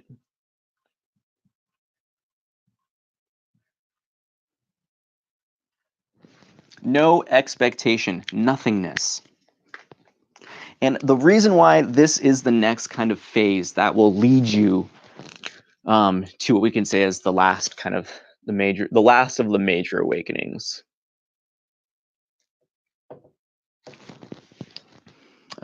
Before the ultimate, you could say, is when you live. So let's say this is normal identification. When you go in stillness and you awaken on the mind, you now realize that most of the chaos and drama and negativity in your life has been self-created. It's been perpetuated from belief in thoughts that aren't real or you. And when that drops, it's kind of like, oh well, shit. It's quiet now. What am I to do? And when you again kind of continue to develop into this emptiness category, and this the next phase of the meditation, it's to really kind of discover, well, what's really me. And it's very funny how it works, because the mind is almost like that. Well, that's interesting. It kind of like piques the interest even more, because you're like, well, if that's not real, then what else isn't real? And this is where you start getting that exponential curve, because the thing about this is written as a process, but please don't perceive it as a process. Don't absorb this information as a sense that you will go through this exact same path to get to your awakening. It's not going to happen like that. Oftentimes they'll happen spontaneously without any type of real adjustment or practice. Sometimes you can get a twofer. There's been people that I've witnessed and heard of that have had all pretty much the whole shebang at once. Now the thing is, again, meditation is building the presence. It's allowing yourself to relax. And when you give yourself up to the universe will essentially push you through the doors that you're ready for. And that's the thing that happens. It's really not up to you. But what is up to you is if you're going to put yourself in the opportunity to receive such grace. Now, as we get into this next one with the gut, the reason why nothingness is again stems from this is because you're like, oh, well, that's interesting. What am I? And then when you have the awakening of the heart, you recognize that this whole personal identity, for me, it was the Peter that I grew up with. That Peter motherfucking Lucas fell away and was gone and had died. And don't have any type of grievance or somberness or grieve for this loss, because when it's gone, you're liberated. You recognize, oh snap. And this part, I will say, it's a digestion process. Everything is a digestion process. If you experience these things and you don't give yourself the time to really recognize what's been experienced, you can overlook these. You can get caught right back into having these awakenings and then getting right back into identification and then even worse, knowing the potential of what life can be and then still being caught in your BS. So with the no expectations, it's really important to remember this one, because to me, this one's the most important one. And I'll put this one down here because it's good to know.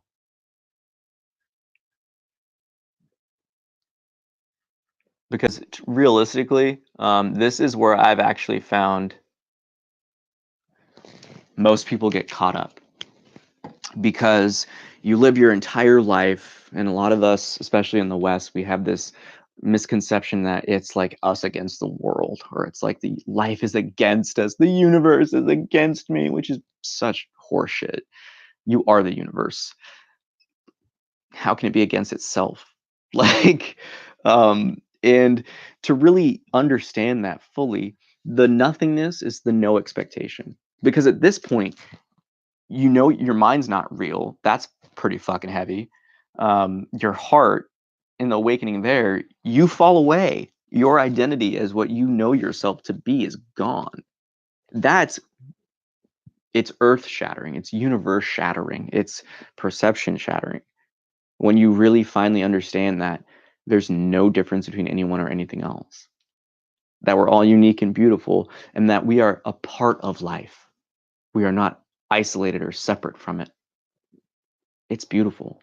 That's when you start to really see that everything is consciousness, everything is one. And that's when you start to get the realm of God and things like that. And this, one reason I mention this here is because I grew up being exposed to religion. I never really caught on to religion and what the churches were trying to kind of spit because I mean, there was corruption, and I don't really care for that. And when I, even young, you can address the corruption. Why do they have so much money, but they're the richest people in the world? They don't give money like to anyone else, and we have poverty still. That's those simple questions of that was like that's kind of against what Jesus taught, right? And even in all these other different churches and practices, like abusing people, minimizing human, like I guess you would say destroying human rights, that all that type of stuff, like sexism. It's to me, it was just BS of church and religion, where I observed that it's the man-made influence can corrupt anything because absolute power corrupts absolutely. But because of this, I was very, you could say, spiritual. My father was into spirituality. My mom was, you know, she was Jewish, but she would talk about us with some things in terms of like her experience growing up.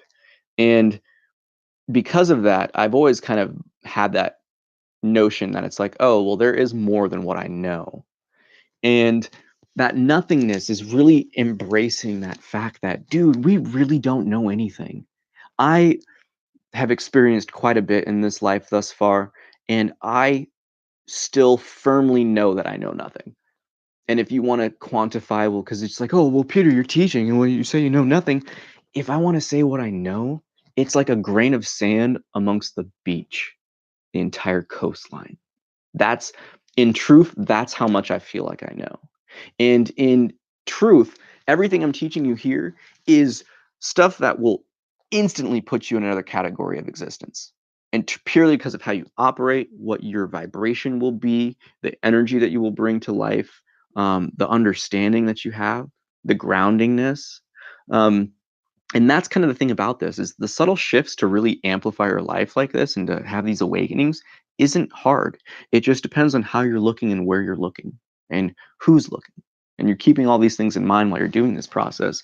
But again, with the gut, the awakening of the gut is also known as and can be experienced as, and I've this is from my own experience and this is from other actual teachers that I've heard that I used to really like to build understanding of what the hell it was I was going through. Because mind you, with my process, I had the idea. I was like, oh, well, I want to be enlightened. I want to awaken. That was my goal. I was just like, I just want truth because I was in a place where I was very depressed, very unhappy with my life, very dissatisfied with my experience, and I was lost, confused, and just the general stuff that most people get upset and sad about. Um, and for me, this is the hardest one for my experience. That's why I'm mentioning it. But it's mostly the hardest for what I assume is for a lot of people in the West, purely because of how we approach things. And we're a very data driven society. We're very like, oh, I need to see the stats and numbers. Yet we trust the institutions that give it to us, which is a whole other thing. But you want to build your trust and faith. And mind you, belief is not faith nor trust. Belief is an assumption. It is you putting your eggs of hope in a basket and kind of hoping that you're going to get them returned. Trust is knowing. And there's a difference. And there's a huge difference with this. Trust is the experiential knowing. And even at this point where if you don't believe any of these things, it takes trust to start this whole process. It takes trust in your teacher, which is yourself. And if you're gaining information and insight and stuff from me, then it's me. But it's anything that you learn from. For me, I always say life is your greatest teacher.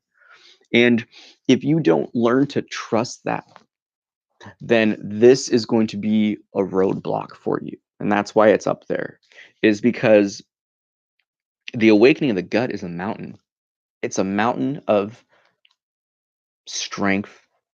It's perceived as like such like a almost like you're rooted and grounded. And I know in terms of like the chakras and what they're identified with, it's different when you say rooted and grounded, but it's just that feeling of just such, the gut feeling. We always say this, and it's always been a thing in our society forever. And this is why, is because the gut, that's your deep intuition. It's that knowing that's like, okay, yeah, I trust that. I'm going to go with that. And that's the trust and faith. Faith is trust. Trust is faith. It's the same thing. And when you trust the process, especially if you're at this point and you've had these awakenings, you almost have no option but to trust it. But that's where you're going to be encountering your biggest fears. It's going to be the things that hold you back, and et cetera, et cetera. You have to just accept it. Like, you have to just look at these things and understand that that's just, your life is going to be better because it's been better and it's been opening up this entire time. And when you truly just let go, you instantly, when you trust and you just say, okay, like I leave it up to the universe, boom, you're going to wake on the gut. And the last one is oneness. And this is going to kind of carry into like another point later on, but it is based upon surrender. And this really leads to like that final point in this, is because when you really just let go and you surrender, it's that process of you essentially assimilating everything you've been learning. And with this, you can call this kind of like the pure self. Now, this isn't necessarily an awakening, but it's kind of the avenue of where your awakening and this path and process of meditation will lead you. Is because this last aspect will essentially it'll be confirmed by how much you're willing to let go. I'll put it that way. Now, the easiest way to think about this is this last phase is much like a cup of water. Now, the only way you can truly receive the divine like fruit juice of oneness, you must empty out your cup. And that's what the whole surrender and important phase behind this is, that the surrendering is with your meditation, you cannot continue to live the old way. You have to let it go. When you know it no longer serves you, then you have to be willing to just move on from it. And one of the things about this is talked in a method of like awakening and practice, but in reality, all of this happens at once. You're always doing this. Your stillness will lead to emptiness. Your emptiness will lead to nothingness. Your nothingness will lead to the oneness. It's something that is a practice with each sit down of meditation. And each time you do it, you can have a different outcome and a different awakening. Now, that's kind of the cool part about this, because this process, again, you're the teacher. You can have an accelerated learning course. You can let go of everything you want at once. Like this, again, what I've mentioned before, it can happen just like that, the snap of a finger, spontaneously. And you could just, your whole life can open up like that. But again, it's about putting yourself in the position to receive grace. Because the thing is, it happens naturally. You don't have that much of the only thing that you have to do with it is putting yourself in the position. But it's just like, if you were sitting on the coast, if you're sitting on the sand, the water is going to come up and kind of give you that cool, refreshing flow. But it's only going to do that if you go down to the beach, to the waterfront. It's not going to do that when you're sitting in the sand dunes or you're sitting in the parking lot. So with this oneness in that cup, you need to empty your cup out. You need to just let everything go, and that surrender and that assimilating. It's the surrender arises through assimilation. It comes through growing, working on these things, from having the insights and these new aha moments, these revelations and recognitions, and applying them to your life now, applying them to your life right now, and letting go of the old. And that's really the power behind this direct path, is because you can take this as far as you want, as quick as you want right now. No one needs to do anything else for you. It's all on you. And I'm a firm believer that if you're even here listening to this stuff right now, you're already ready. Because you wouldn't be interested at all with this type of stuff if you weren't in the position subconsciously to commit to this, to do this, because this is what really you want. That's why you're watching and listening to it. And believe me, I have had conversations with so many different types of people throughout this world, and you know when someone's ready for this type of stuff, because people who don't care about meditation disdain it. Oh my gosh, they have so much resistance, fear, anxiety. They think it's stupid. And really, they think all these things without even trying it. Now, the key behind these next aspects that we're going to dive into is the final portion of our little workshop today, and that is building your practice. So you kind of have the fundamentals of the more approach to the meditation now, especially with this last little image here, because all these things come kind of tie together. Now, in terms of how your meditation is going to actually go, and let's get this thing cleaned off. There we go. Now, in terms of what we're going to cover next, it's going to be the basics: breathing, posture, different tips and tricks to kind of help you get into those deep meditative states. But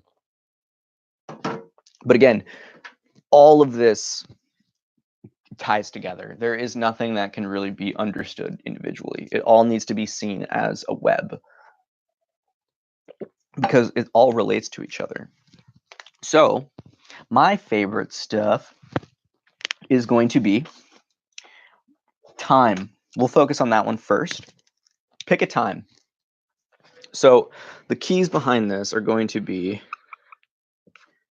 time and make it consistent. Now, if what we've talked about earlier, if you're first practitioner of meditation, you're going to want to try to do this twice a day. Because again, remember we talked about the no BS zone, that bubble, that protective barrier. When you first start, it's going to be small at first and it's going to go away. So the more you can actually practice, the more you can sit down and meditate, and give yourself that time, the easier it's going to be for you to kind of maintain, to grow that bubble, and it'll last longer. That field of energy around you will last longer. But in terms of time, morning is always going to be your best bet. I always recommend morning is the preferred time if you can only meditate once. Now, why is that? Well, my question is, how do you usually feel in the morning? Some people get really sleepy, but for the most part, everyone, when they start off, is really quiet. If you want to think about it, sunset and sunrise, those are also good times. Or you could also say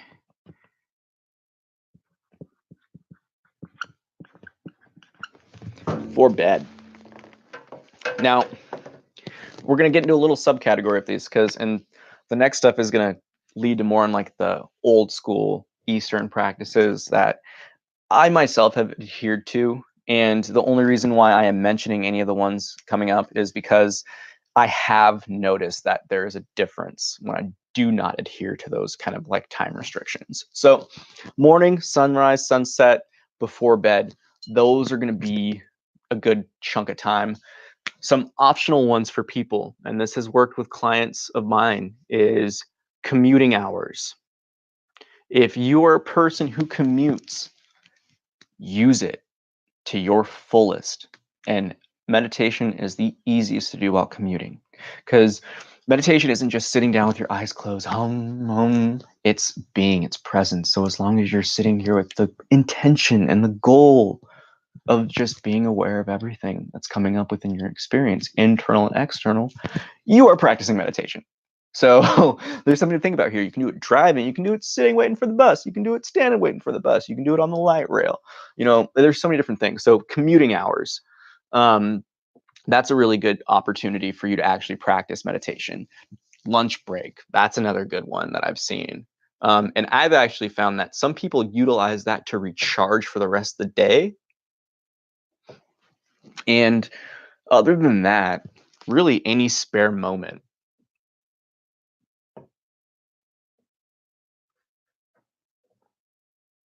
Any spare moment is going to be an opportunity to grow.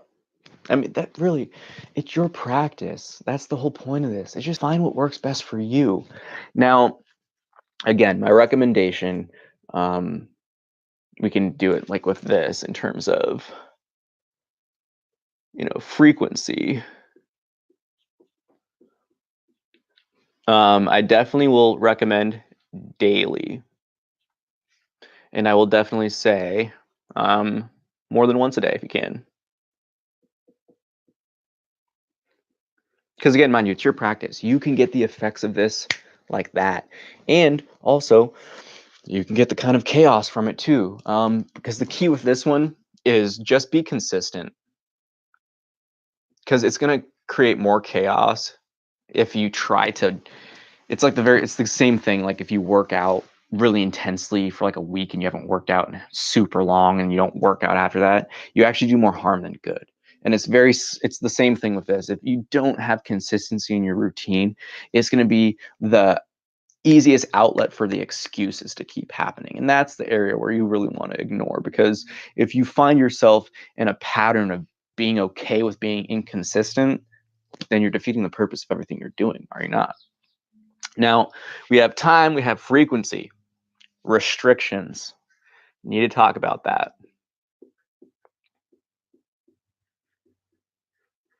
And this is again where I just mentioned earlier, where we're getting into more like the Eastern practices. This has to do with food. And essentially, I mean, if you want to think about it, it's organ activity. Because the first one will be like the digestive tract. The second would be more of like the reproductive tract. And then, well, we'll change up the third one a little bit. So the first one is, if you're going to eat, don't meditate within 3 hours.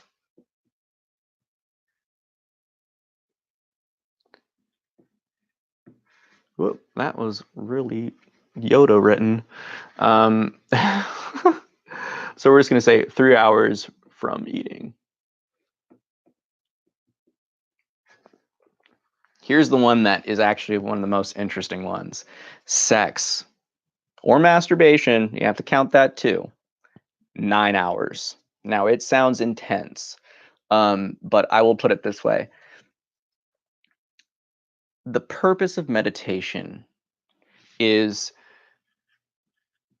to realign yourself with truth. And this is not just in the understanding of life, but it's also your energy. And that's where this one kind of more so aligns with. So we could say 9 hours from release. That's probably the easiest way to think about this one, because it is a lot of energy, sexual energy that gets released, in terms of your overall vitality when you do have sex, when you masturbate.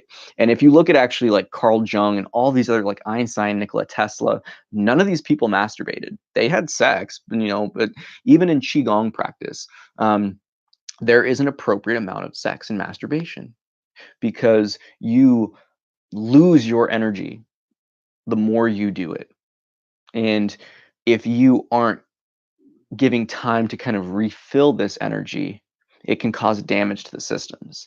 And in terms of Qigong, the biggest recommendation that they have with these things is, in terms of your sexual energy, it's you don't want to go long enough where you have, like, as a guy, you don't want to go long enough that you have a wet dream, because that means there's too much tension, there's not enough release. And you don't want to go enough where, unfortunately, we have a lot of problems nowadays because of the accessibility, where you're just fast and furious all day. And that goes both ways. I mean, there's a sexualization in our society, and the over sexualization is actually a huge problem. And I believe when we start to discover more about the actual like bioelectricity of our bodies, or qigong energy, prana in Eastern Indian thought or Vedic culture, we're going to start to see that that's actually one of the reasons that causes a lot of problems with people, and organ wise and internally. So it's 9 hours from your release. And the reason why I put these two up, and I'm really only going to put these two up for the strict restrictions, is because if you're not used to meditating, and you don't have a sound practice in meditating, and you try to do that, like meditate within like that 9-hour window, it's going to be a shit meditation. Like, I'm just letting you know right now, you're going to be distracted. You're still going to be kind of riled up. There's going to be a lot of weird energy within you. And you may perceive it as a very tumultuous or a very like stressful meditation. And then again, you want to put yourself in positions for success. So don't put yourself in a scenario where it's going to be easy for you to kind of tear yourself down. Just wait. That's why, you kind of have to be strict about it. I have found the more I have practiced, it's not a problem. But again, I've had pretty physical differences that have changed in terms of how I live my life. Um, and I would say if you get to the point where when you can operate on like 4 hours of sleep, 3 hours of sleep, and meditate for like 30 minutes and feel like you've slept for a few hours, then you're pretty much ready to mess around with that within that time frame, because you're able to build up your energy quickly. It's going to change depending on the person you are. But I would just recommend from staying away from it if you're just getting going in your practice. The 3 hours from eating, it's one of those things that's just like you're spending so much energy digesting the food. And the fact is, when you're going into meditation, it's a state that mimics sleep when you get into a deep meditation. And that's the area where you don't want to have food in your system. I will note this, though. If you are eating processed food, a lot of breads and a lot of carbs and things like that, and you notice that when you eat something and it doesn't get out of your body within 3 hours, you're eating the wrong food for your body. Your body is meant to get rid of food quickly. Not as quick as carnivores, because there's a short GI tract, but we're frugivores. It's meant to process in and out of our system within 3 to 4 hours. So you can even expand this if you really want to that 3 to 4. But you just shouldn't meditate if you feel heavy. And now the biggest things for this is because again, it's going to mimic that sleep cycle, that sleep process. So your body's going to kind of shut down partially, and you just don't want that food sitting in your stomach, because it's that food that's going to actually interfere with how your meditation goes. And not to mention, you're just going to be all burpy and like little and gassy. Like, it's just, again, set yourself up for success. You don't want to put yourself in a situation where you're going to be distracted. Now the last one for me, they do have recommendations, as I've seen, in terms of Eastern religious practice, spiritual practices, that you don't want to meditate like a few hours after sunset. I've meditated at night because I do full moon meditation sometimes, and that's well past sunset. And I have not noticed any issues. I will say this, though. If you are meditating at night and you notice things kind of get weird, in a creepy weird, and like your mind's more active and you think like things get really like dreamy, um, I wouldn't meditate at night. Like, if you start to get distracted by certain things, because some people see images and shapes and lights and stuff, I would just recommend just doing it at a different time, just going back to the morning, and leaving that kind of nighttime adventure for sleep. Now, the one thing that I will say is, don't meditate if you're tired.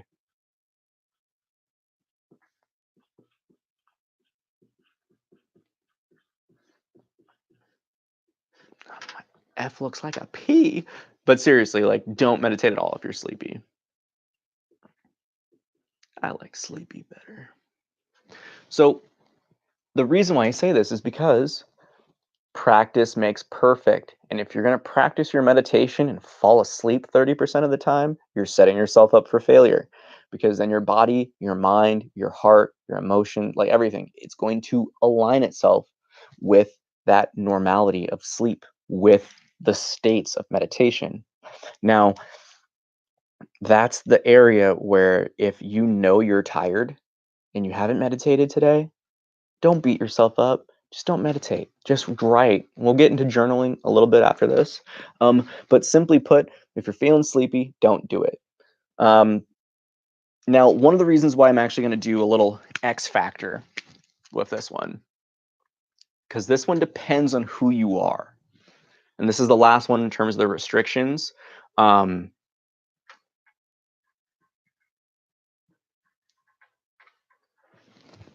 Because if you are stressed, depending on who you are and how you manifest that stress and tension, I will either say you should meditate or you should not meditate. Now, the reasoning for this is because there are people who meditation really helps. And for me, meditation allows me to essentially let go of any type of stress. But I will note that is only now that I'm able to do this.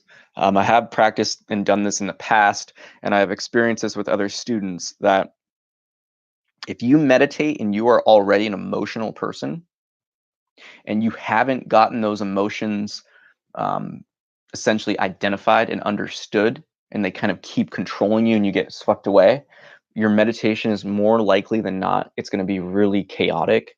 And it's not the sense of you're observing the chaos, it's you are caught in the chaos. And there's a huge difference with this. It's you're the one controlling the tangents, you're the one continuing the rumination, and you're not actually allowing yourself to let go. And that's the thing where if you're coming at the sense where you're consciously knowing who the observer is and who the meditator is, then you are at the point where you are looking at the emotions. And when you sit down in your meditation, you are able to identify the causes and what potential effects could these cause others and and do to others and yourself. But again, if you're at the point where you still identify with the mind and the emotions, then I don't recommend meditating while you're stressed or something crazy happened. I actually recommend you do something funny, fun, happy, light. Um, like honestly, it sounds silly, but like watch some funny stand-ups. Um, watch a few cute puppy kitten videos or something like that, or like play with your pet. Like do something, or if you're in a situation where you're around people, distance yourself, because the thing is, again, everything's energy. It's all happening in terms of this energetic process. And if you are stressed and you're continuing to get caught in this, you must see it like a wheel. It's like those old toys in the playground, where you hold on, and if you're trying to hold on, then it can throw your ass. If you're trying to stop, it's just going to drag you. Life operates like that, and it's the law of inertia. And if you're stressed, that wheel can be amplified. And if you try to sit there and control the emotions, you can evoke them even further. But the only thing that you can do to truly stop that wheel from spinning is to stop adding any energy to it. Meaning, go do something else, get your mind off of it. Don't allow yourself to get sucked away. Because in truth, I want you to understand this, and please don't interpret this as insulting because it's not intended to be. You're throwing a tantrum. People, myself included, I've come to the point to realize that all these states of anger and it's a tantrum. It's a tantrum. Um, when life expresses itself, and that's different. But when you're the one keeping that cycle of chaos happening, it's a tantrum. And then what happens when kids have tantrums and things like that? They don't really stop until something shocks them out of the system.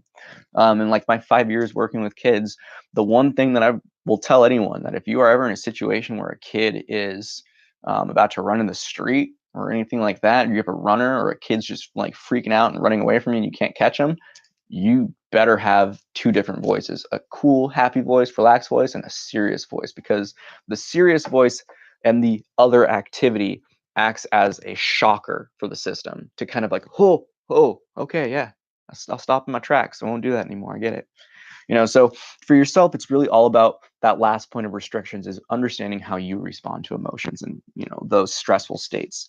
Now, in terms of the time frequency restrictions, you have a pretty good outline of, where to and how to. I would say the last is location. And it depends on, again, where you're actually practicing your meditation. It can be anywhere, really. Anywhere is fine. If you are just getting started, I recommend you pick a spot. Just pick a spot. And this is because your body likes routine, and it's the same thing. Why, if you're going to pick a time, pick the same time. Be consistent with it. Because when your body is in the mode of routines, the emotions and the mind are quick to follow because, again, they're all connected.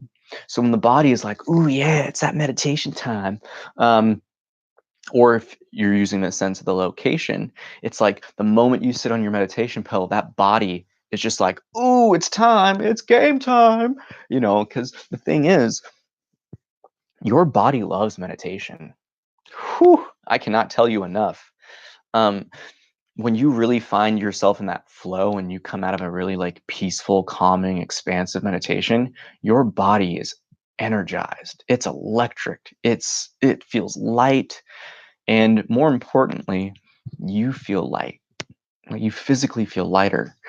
So that same type of light sensation can be evoked when you actually have a location that you meditate in consistently, because again, you're bringing your own energy into the space. So that really just covers the basics of kind of like time, frequency, restriction, and location. Um, and now we will get into the basics. So in terms of how things tend to go, I've found the easiest, I guess you would say, step next to kind of dive into would be to focus on posture and breath.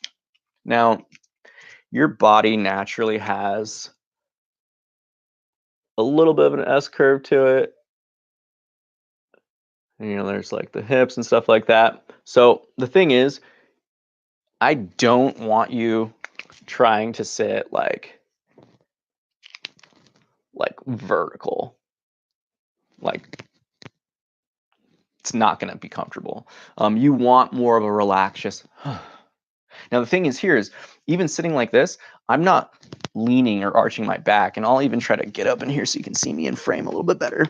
In terms of your posture, in terms of your back, you really just want just normal. I mean, you don't have to sit like this. To me, is that do not do this. This is that straightening your back. You're really eliminating any type of curve. But the thing is, you want to be able to sit comfortably. Now, if you are a person that has bad posture, you should be practicing your posture. And really, the biggest tip is just make sure your sternum, your clavicle, and your nose are level with the ground. Because if you think about it like this, if you keep this level and this level, everything else will prop itself up. But the moment you actually start to the moment you angle that nose down, it's going to start to change the way your neck goes. Instantly, you can see that neck is angled down, so that sternum is now angled down. And then now you're just slouching. You're being a bad slouch. So the next one would be, if you're uncomfortable sitting in a chair or sitting in a meditation pillow, there's nothing wrong with lying on the floor. Again, just kind of goes to that same restriction. Just make sure you don't fall asleep. You'd be surprised how easy it is, though, when you really start to get into it. In terms of if you're going to sit in a chair, you can totally sit in a chair. That's fine. There's nothing wrong with that. But if you are going to sit in a chair, sit at the end of the chair so your feet don't really touch anything. Because again, I mean, you have arteries and stuff in your legs, and if you don't want anything really up against the back of your knee, because it can constrict some blood flow. And most importantly, don't rest your back against the chair. You should always have some space. Always, always, always have some space. Purely because you don't want to restrict your blood flow at all, because your blood flow and your energy flow in terms of your channels for your chi or your bioelectricity, they're all very closely related. And if you're leaning, or if you're like leaning up against a chair and you're pressing your back up against something, you're hindering that flow. Very basic. Posture is actually the easiest stuff. The most important thing about posture, be comfortable. Be comfortable. If you find that your posture isn't good yet, you do have to build up those muscles, because they're erecting or keeping the spine upright. So if you're not used to that, it can be painful at first. So I would say just go until you feel the pain. And then if you're feeling distracted by it, lie down. Just lie down. There's nothing wrong with that. Now, again, be comfortable. It's your practice. Play and experiment with it. If you like crisscross position or crisscross applesauce, the native sitting rather, on a meditation pillow or on the ground, what I recommend is, if you feel your feet are going numb, which is very common, especially if you're not used to sitting like that, just stretch your legs out. Stretch your legs out, let them get blood flow back to them, let them feel comfortable, then just bring it back. The biggest thing about meditation is that, yes, the goal is to sit and be still, But the whole thing with this is if you find that the physical body is getting to points of where it's getting distracted and you're trying to push through it, you're pushing through something that you're not really giving it your all into. So eliminate the distraction, bring it back, and then just bring everything back into in terms of your meditation. Breathing is this is one that we really need to ensure that you got it down. And we're going to go over two different types of breathing. It's going to be the booty. And this, let's see, where's top of my butt, my belly button. So your belly button's probably around in relation to your butt, and your hips and everything right here. Here, so you want to think like I'm going to do a little side V muscle to kind of see in terms of where you're actually at. So in terms of groin and crotch are around here. Now it's really important to understand what's going on here.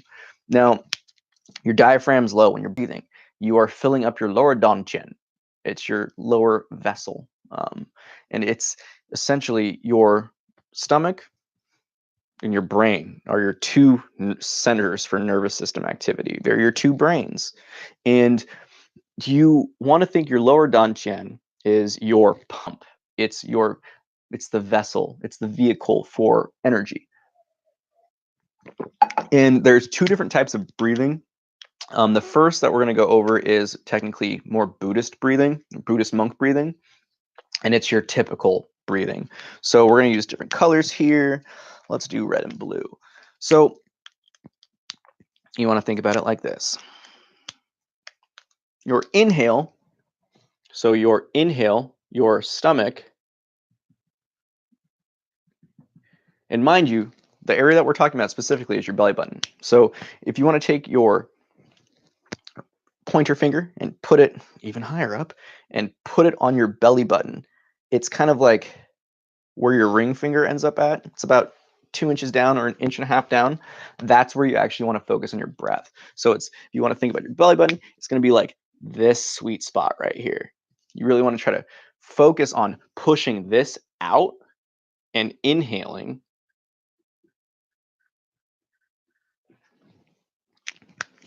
and pushing this in and exhale. Now, the reasoning for this type of breath is simply because this is your natural breathing. If you look at any newborn child, and it's actually for the first few months, if not years of their life, we breathe from this lower dantian, from our lower furnace. Now, that's so important because if you try to think about how you breathe normally now, most people breathe in their chest. They breathe up top, they breathe in the upper lung. They don't actually breathe deep. And it's this deep belly breathing that not only is it an amazing core exercise when you practice, it's also the more natural rhythmic pattern for your breath. And it's the easiest way to get back into like that cyclic, what can you say? It's the easiest way to return to the source in terms of, that umbilical cord. It's that tether, it's that life tether, it's your life force. And when you breathe through here, you're breathing properly with how your body has been intended to breathe. And that's the fun thing when you look at it, because it's not just human babies, it's actually all creatures. If you look at it in terms of that lower portion of their abdomen, this is where we breathe more naturally from. Now, the key with this one is this is the first style of breathing. Normal breathing, you inhale, the stomach expands, you exhale, the stomach contracts. Now, that's the Buddhist breath. To think about it like this now, the Taoist breathing is the exact opposite. And I will recommend this. It's important to know both, and it's important to be comfortable doing both, because in your meditation, a lot what happens is you may notice you get like the the spiritual twitches where you may be sitting in your meditation, your body starts going wild. Mind you, your body's realigning itself. Energy systems are you have blockages, things are getting pushed through, you're getting loose again. I can't tell you when I first started how much of my body and my spine, I could hear it clicking. And I would like that same thing, a little wiggle, spontaneous meditating. And it would just almost be like that feeling that you get when you get those random like shivers and cold sensations, stuff runs up your spine. You're like, whew, and you just move. And that stuff can happen in your meditation. So don't worry about it if it does. Now, the opposite for this one. So the exhale here reverses. So instead of the stomach getting smaller with the exhale, it gets larger. And that's the main difference here. And then again, obviously, what you would think, the inhale, the stomach goes down. That region right around your belly button goes back down. And they do both, and they recommend that you do both, and I practice both purely because your body will get in states where it'll naturally do both. And if you're not necessarily prepared, it'll throw you off guard and it'll just freak you out. But really, it's just important to practice that because it's a core exercise that's going to help you let go of having to focus on breathing. So one trick and one exercise that I'm going to recommend now is I'll try to have to sit up and do this one so I can show you. It's the same thing. So it's like my belly button's here. It's the same type of breathing. So what you want to do is you just practice 3 breaths each way. So what you would do is hold your hands down here in that same area. And you can do this with me. So you can sit there, make sure you're sitting with good posture, and we'll do the first breathing. So Buddhist breathing normally. So we will inhale, push that lower belly out, and exhale.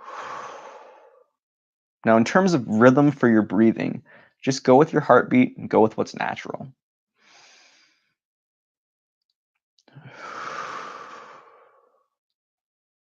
And then from here, one last one. Okay, now we're going to reverse it. So this is the one that's usually a little bit more weird for people. Now, same position. You're going to exhale, and you're actually going to push your stomach out. So we're going to start with an exhale. Inhale. And you can feel the air actually shift to where it fills up in your lungs.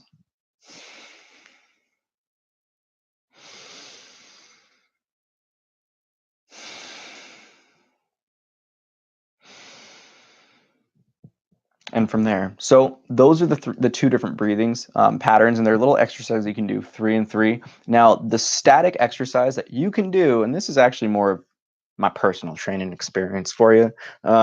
This is actually just a good core exercise in general, just to keep the stomach from. You don't want to this really hurts. You don't want to stick the stomach out. It should be normally tight, like it should be in.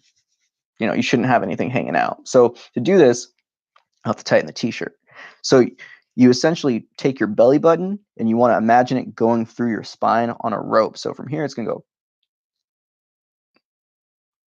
Now you want to hold this position for at least 5, 10, 15 seconds, essentially whatever's straining, and then relax. Now, doing that exercise in tandem with those other breathing exercises we just went over, it's actually going to get your core in pretty good shape, and it's going to help making breathing in your meditation a lot easier. Okay. Now we get into more of the flow of your meditation, which to me, posture breathing, we've talked a lot about kind of the approach meant like internally that you should be taking to your meditation. So from here on out, it's really just the fine tunings of your practice. Now, to first start, we're going to begin with a proper outline of your meditation. So first things first, what we're going to start with is, we'll do it in Roman numerals. So I'm going to write these down first.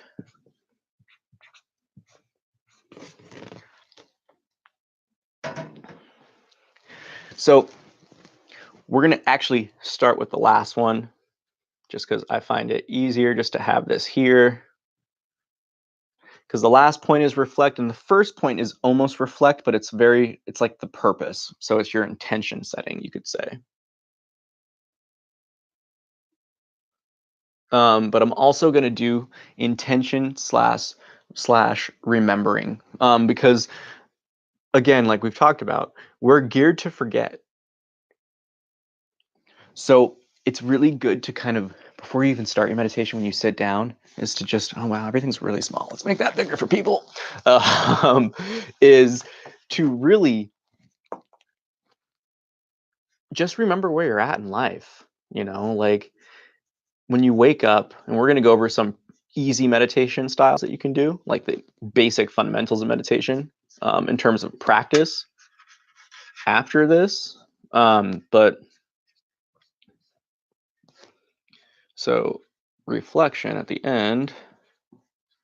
And mind you, the reason why we're doing number 1 and 4 at the same time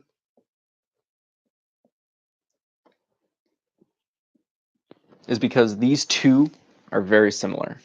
Because it's almost like your pre-reflection with your intention setting and your remembering life and your experience. And then the end obviously is your conclusion, your end reflection of your experience. Now, here I always like to do a kind of clearing the ground. And from here I actually do an Om chant.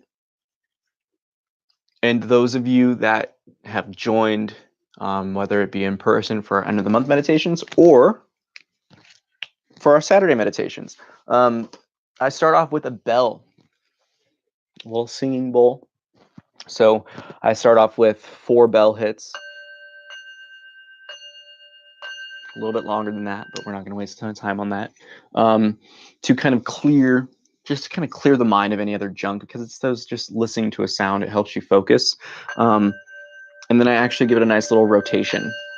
So I will then begin to have the bowl sing. And while the bowl sings, I will do my Om chant. Now, the reason for that Om chant is because it is the most basic form of truly meditation, but it's the most basic, you could say, vibration or note. It has been said that Om was the chant that started the universe, the Big Bang, the origin of the Big Bang. And if you look at the celestial bodies, like Earth, it all has its own resonancy and its own tone that it actually sings at or hums at. And Om is the natural one for the human body. Now, the reason why I do the 4 bell taps along with the Om chant is because Om, yes, it is 3 syllables, but technically it is 4, because the 4th is not seen, it is silence. And that's what is the most important thing, because it leads into the meditation. And then from here, exactly what we went over earlier with that next one. The 3rd is really just your stillness, your emptiness, your observation or awareness.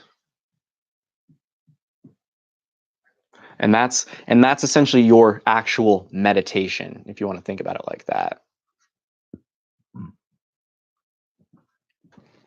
So the one thing that we're going to go over, since we really already dove into the 3, the 3rd point of stillness, emptiness, awareness, it's really just establishing yourself as the observer is the first step for any meditator. Because until you do that, everything else means nothing. And then again, remind you, meditation isn't really about all the extra fluff. It's more about who is it that is meditating. And you do it through looking. You do it through silence and observing. So the Om chants, I find, actually kind of brings me to a nice place. Now, what we're going to do is teach you how to Om chant properly, because it's not OM. Ugh, ugh. I love the Om in Sanskrit, but in terms of the truth and the usability of it to really awaken you and to help you relax, it's AUM all the way, all the way. And we're actually going to kind of get into the science behind it. So we could say this is the person. God, looks terrible. Almost looks like the poop emoji. So we're just going to say this is a meditator, and that's their feet. And don't judge me for my poopy drawing. But we can say this is probably like the person's arms or hands, right?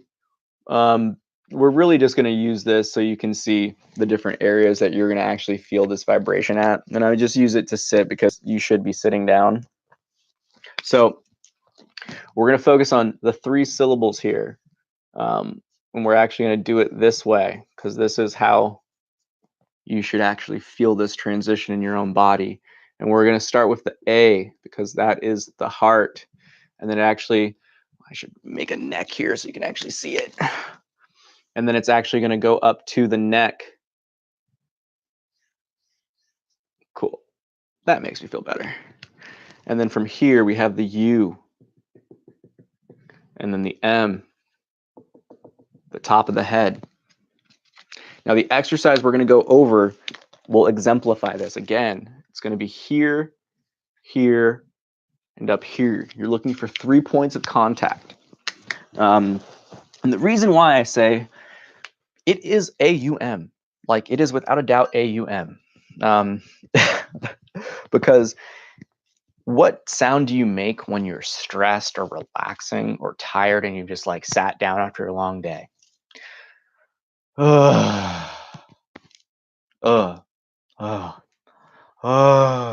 know, UH, whatever.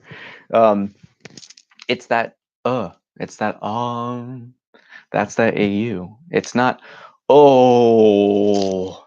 You don't sit down and like you don't flop down. You're just like oh. So that's your indicator. Now, what we're going to get into is a little bit of the cool stuff behind it. So you're actually going to feel the different vibrations in the different areas of where the note should ring or resonate at. And the first is going to be in your chest. So as you can see right in the middle of the chest, sitting up here, really just the middle of your sternum, just take your hand. And what you really want to do is just open the mouth about 2 inches. I mean, it's just whatever's comfortable for you. You just want to lower it enough that you can raise it a little bit.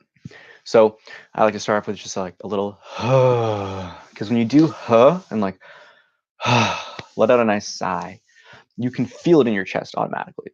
Now the A is really just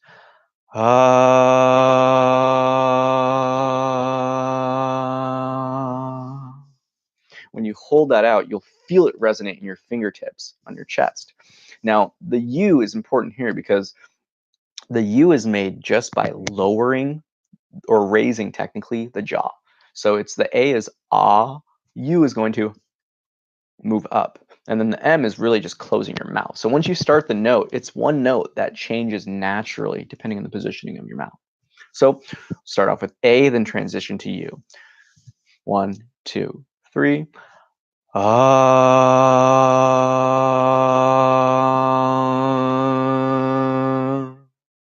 And when you transition to that note, you'll feel the vibration go up your throat. Now, the coolest one is actually the M, because you can do the A and the U and you don't actually feel the top of your head at all. But the moment you close your mouth, you can feel it start to vibrate through the top of your head. Now, we're going to try this all 3 together. So it's going to go A, U, M, and we're just going to kind of work our way up. 1, 2, 3.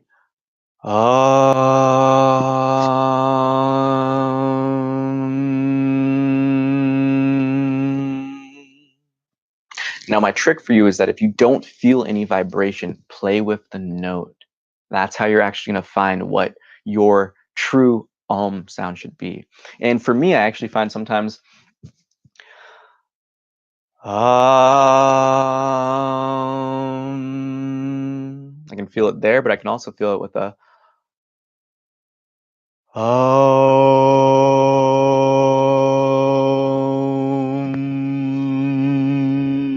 feel with a lower note. So you find your own natural notes that you feel that vibration really pick up. And again, the most important thing with that last one, it's the silence. So after the chant happens, let it be quiet. Listen to the silence. Because in truth, that's what is the ground of your own being, is silence. And each aspect of the AUM, and I'll leave it for a different video because it's getting pretty long on this one. That is actually your, the notes of your entire being. It's literally the notes of your existence in terms of what they represent, the different layers of manifestation and existence, your soul, your observation, your sense of self. But again, silence is the most important because in truth, all we ever do is observe silently. Now, to conclude, I want to give you 2 easy meditations. Now, we're not going to actually do a guided meditation because we've done plenty of those, and I do them every Saturday. But I do want to jump into the first, and I guess you would say is the easiest and most simple form of meditation. So, to start it off, the moment you wake up, you can do this. And actually, that is the whole point of this meditation, is to do it the moment you wake up. And the easiest form is gratitude. I cannot express this one enough. This actually is powerful enough to change. In fact, it's weird. It can actually change your entire life. Simply put, it'll change your entire existence. And it's the easiest one because you don't have to really do anything other than to kind of go through the things that you're thankful for, because it's gratitude. And I always like to say, don't start with superficial things first. Don't, like, in terms of superficial, I mean like material things. Don't talk about like, oh, I'm happy I have a bed. I'm happy I have like blankets and clothes and a car. Like, don't be grateful for that stuff first. Be grateful for the things that are really important first. Seriously. And it's something that you need to really, it honestly does help to make a list with this one. So then you can kind of figure out and determine what are the things you're most grateful for. And I'll give you the first one. You woke up. Number one on everybody's list needs to be, I woke up. I'm grateful and thankful I woke up. I'm grateful that I am a person, a human being, that I woke up to that. Because it's a privilege to be human. Let's understand that. Look at all the other creatures on our planet. It's a privilege to be us. To have hands and thumbs. Imagine how many creatures would be, their entire existence would change if they had what we have in terms of the things we take for granted, just our basic movement. So it's just being grateful for that you have, a healthy body, or that you're breathing, that you have air to breathe, you have water to drink, you have a shower, water to take a shower in. Like, there's literally no limits to what you can choose to be grateful for. But what I would really recommend is start with the things that are fundamental to you. Waking up. For me, it's the fact that I wake up next to my loved ones. Usually I'll wake up and I'll have, our kitten, or not kitten, she's not a kitten, but I'll have our cat, cuddling up next to me, or my wife. I'll wake up with my wife. And for me, it's just waking up and instantly knowing that you have that love there. It's so beautiful. And it's those things that we always take for granted and overlook. Like, ask anyone who's sick and you can't breathe out of one nostril, how much you just sit there and are just like, oh man, how nice was it to breathe when I had two nostrils? It's that type of thing. Be grateful for things before they're taken away, and you'd be drastically impressed with how much your life can change. And with that, the reason why it's waking up and being alive is the most important thing to start your day with, is because it instantly humbles you. Instantly. Because we live our entire life, or I would say not everyone, most live their entire life ignoring the fact that when you are born, you are destined to die.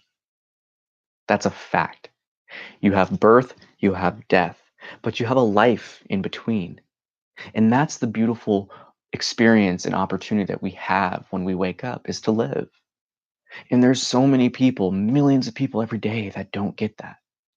And when you wake up in the truth and the reality of your existence, it is so easy to dismiss the BS that doesn't matter. It's so easy just to look at those petty moments of interaction with others that you experience and live daily that just don't mean shit anymore. And excuse the profanity, but it's like, seriously, it doesn't mean anything. And when you practice gratitude, it's the easiest avenue for love. It's the easiest avenue for patience. It's the easiest avenue for all these things that are byproducts of meditation, because gratitude is meditation. You look at the religions, look at the different spiritual text, praise. That's all it is. It's praise. It's being grateful. That's the true meaning of praise, is to show thanks. Right? So wake up. If you don't want to meditate yet, if this is really overwhelming, because we've been going on for a while now, gratitude is your simplest bet. Now, love this one. I would say it is a 15-minute meditation.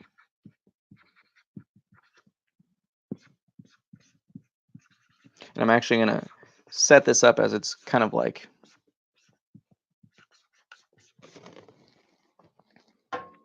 the simplest form of meditation. That's funny how it looks in the thing. No, it's I am. It's I am, a 15-minute I am. And the way that this is actually broken down for this first recommendation is 5 minutes in the AM, 5 minutes at like midday, and 5 minutes at night or the PM. And what I mean by I am, it simply is, you are an eternal being.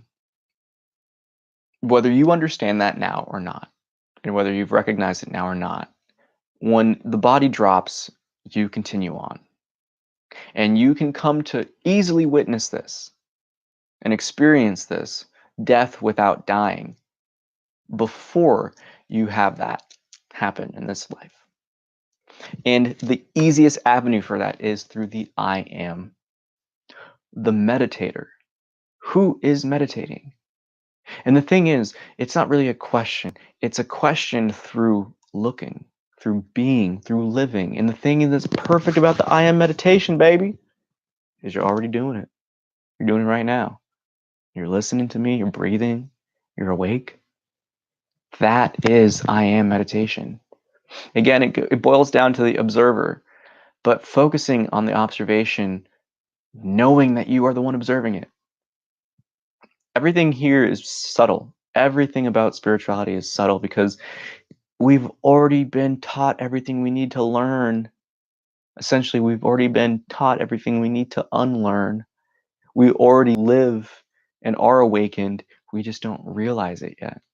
And the process of spirituality is to recognize it. And that's the beautiful thing, because your life, getting into the topic of choice and free will, the only choice that you have in this life is what you invest your heart into, your affection, your attention. And we'll get into those 2 points in a second, but you can navigate your life through your heart. What you love is what you express. It's true. What your internal environment manifests in your external world, that is also true. But what is it that's watching it all? What is it that's listening at all? What is it that's sitting here? What is it that's hearing this voice? That's what the I am is. It's to look at yourself. It's to really just sit with yourself and simply rest in yourself. Now, the final note that I will say with all these meditations that kind of relates to all meditation is approach it with love. Approach it with love. And I don't mean like, oh, I mean like approach it with the same excited state that you get when you lay in bed after a long day. Like with that, oh, I can't wait to sleep. And you lie down, you're like, oh, it feels so good. And you just kind of love it. And you're just like, and you rest in that. That's the approach to your meditation and all these meditations. It's lighthearted. Biggest thing I can say, don't take life so seriously. That doesn't mean, when you're playing a game, you don't want to win, or you're not going to try to do your best so you have a good time. It just means just play to play. Don't worry about the outcome. Just do your best. Now, the final note that I have comes down to that affection and attention point. And this is really important because if you figure this out, like I can't tell you enough, your entire life can transform itself, just even through this talk that we're going to have with it. So let's go alphabetical order. Now, attention and affection. Why are we using these two terms? Why do you think? I'll give you some time to guess. One thing that I will say is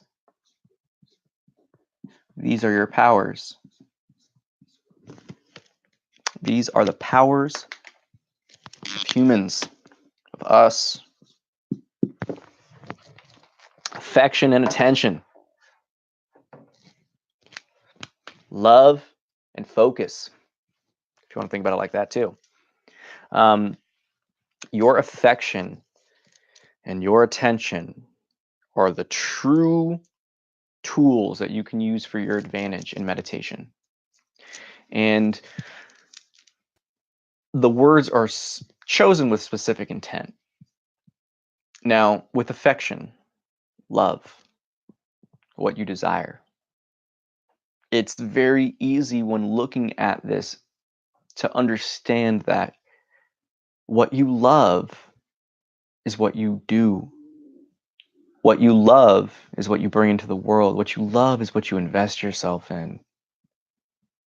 Think about it. If you don't love something, you don't put your whole into it, do you?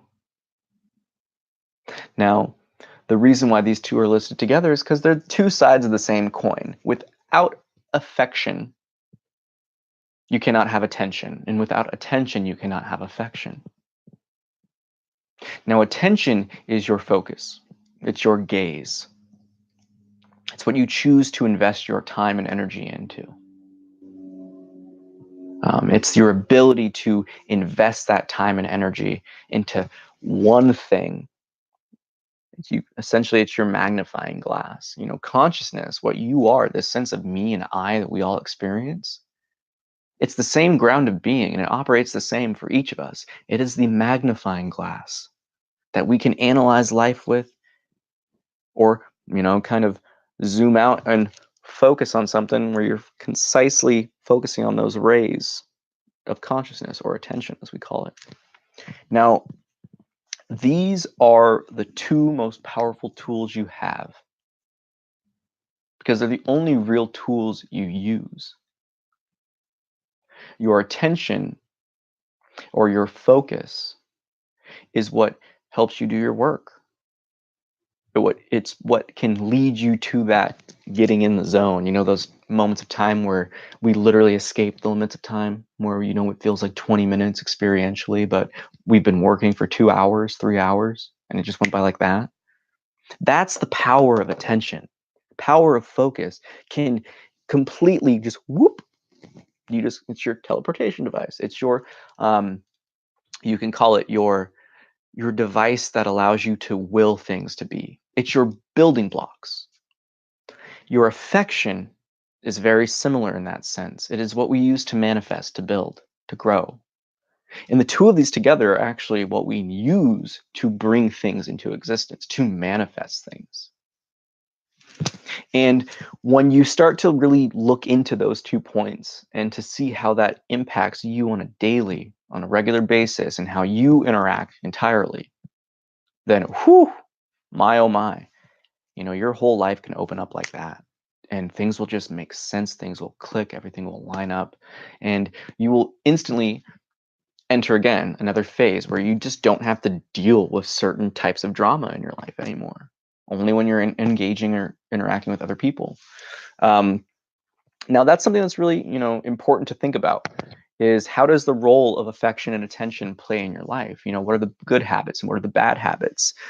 And leading into that, I actually want to conclude this with the most important point in terms of how things go. Now, I like to look at things in sense of the basic laws of our nature, as above, so below. And from here, I look at good habits and bad habits. Now, I want you to understand something. And it will be in your best interest to really try to grasp this point, because it can reassure you and give you more confidence and energy and essentially just open up your life experience more. And from here we'll go, let's do, yeah, good and bad. Good and bad. Now, the way I like to express this actually can be pretty mind-blowing. So I'm going to slow it down slightly. Good and bad. Our life essentially is a dance of polarities and dualities. And at points in time, you can escape that and find the middle ground between both. But the only thing that I can recommend, and I will end this with, is that, because again, the point of this meditation talk is to give you the foundation and knowledge and tools so you can build your own practice. And again, understand what this practice really means. That meditation, the contraction with the big glunky conditioning, and the relaxation, the meditation, letting things go and observing them, that will lead you to this realm of having good habits and bad habits. We are beings and creatures of habit. And the only thing that meditation does is take away those bad habits and invest them in the good habits. Now, I want you to really listen to this one. We all know, and if you don't, now you do, that fat, I'm going to draw it like this, adipose tissue, whoop, that's a terrible box. Adipose tissue, volume-wise, fat, let's say that's 10 pounds of fat. You have 10 pounds of fat right there. Now this is what 10 pounds of muscle looks like.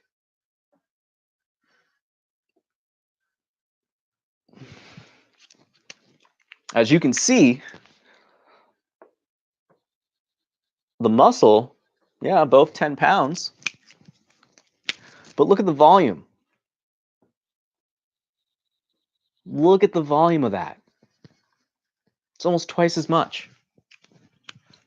Now, as above, so below, your physical body, everything in life can give you clues to these deeper things if you look at them in the right way. Your fat and your muscle tissue are the perfect examples of how habits work and how habits really are. You may have one good habit that you have that can change your entire life forever. But you could also have a million bad habits that just destroy your life. It's not about quantity. It's about quality. It doesn't matter how long you meditate for, which is why we haven't talked about it yet. It doesn't matter how long. All that matters is that you're doing it correctly and from the right approach, rather. Not necessarily correctly, but I should say, but from a proper and sound approach that's genuine in your truth. And that's the real special thing that happens here, is you have your fat and your muscle the exact same weight with entirely two different looks. That's exactly how your bad habits and good habits are. You can have those 1-2 good habits that can instantly tip the scales, but you could also have a ton of bad habits. So the key for yourself here is to really try to focus your energy on building good habits that reinforce the things you know from your meditation, the things you've gained and learned. And that's this process of final know. Now, one thing that we didn't go over is that final reflection part. And that's why we're ending with it here, is because the reflection is what helps you transition the bad to the good. It's what helps you with this process of assimilation. And I've drawn images, I write, and in terms of what I keep track of, it's really just like, just keep track of the day. Everything's different. Sometimes it'll be a lot, sometimes it'll be a little, like for example, like This one, a page of insights. This one, profound short insights. I have my other journals over in the bookshelf, so I won't grab them, but there's been ones where I've had these images that you've seen come into me during meditation, where I've had these types of insights. And meditation will serve as, again, putting you in the ground where you can receive grace or knowledge, whatever you want to call it. I always say grace because sometimes it's not knowledge. Sometimes it's just like an emotional release. There's many things that you can be graced by. And grace is all around us. But if you put yourself in a position, it can happen more. It's like sunbathing. If you want to get, more sun, you got to go sit out in the rays. So with everything here, utilize journaling. It is so important. It's so important. I cannot express that enough, because you may not go back to your journals. I have all my journals still. I have a few of them because I've been meditating for many years now, and I don't really look at them that much. I think if I look at a diagram, that's the one I'll look at, or different things of trying to see where my actual path has gone and where I've come from. I'll look at that type of stuff every now and then because it serves as an aspect of humility. But this is great record keeping. I'm weird, so when I write stuff down, especially with this type of stuff, I remember it. I don't forget it. But I know if I don't write it down, I do forget it. So it's one of those things where everyone's different, but it's find your tools for recording or journaling, because that's the last reflective aspect of this, that you now can start to identify these bad habits and then transition them into good ones. When you write something down, you have a recognition that it's like, oh snap, that's not real. I don't need to do that anymore. And then you can use that, keep coming back to it, look at it. I don't need to do that. Maybe read the day before you sit down for your meditation as the intention. There's so many different things that you can do with meditation. And hopefully, at the end of this, the conclusion of this workshop, you have everything you need to know. So again, it's really important to focus on that last portion of reflection and journaling, because it's that stage that you can set to really eliminate all this nonsense and the bad stuff so you can marinate and live in the good. Now, I don't see any questions, so no questions. Cool. So I had some time for Q&A if you had any questions. 'Cause there are a few of you watching right now. If you don't have any question, that's totally fine. The floor is yours. But my concluding piece of advice would be to simply be. You don't need to do so much. And the biggest piece of advice to really give you is that process of contraction and relaxation. Really understand that person and the ego can come up with infinite expressions of why there's problems with things. The easiest thing you can do is simply question everything. I said it earlier with the curiosity in that phase, but question everything. Even yourself, especially yourself, really. You have an emotion that comes up, question its origin. You have a thought that comes up, question its origin. You have a sensation come up, question its origin. Question it. Because if you don't, you'll be swept away. And that's the kind of beauty about this whole life and experience we call being a person, is that your life is what you make it. And if you want to focus on the truth, then you need to focus on who is observing and who would be determining what is truth. And that is you. So who is the meditator? Who is the one that's actually practicing? And other than that, thank you for watching. I appreciate all the support. And who knows, maybe we'll do another workshop later on. But I hope that you have all the tools and resources and have gained some clarity in terms of how you can amplify and adjust your own meditation and move forward to creating your own practice.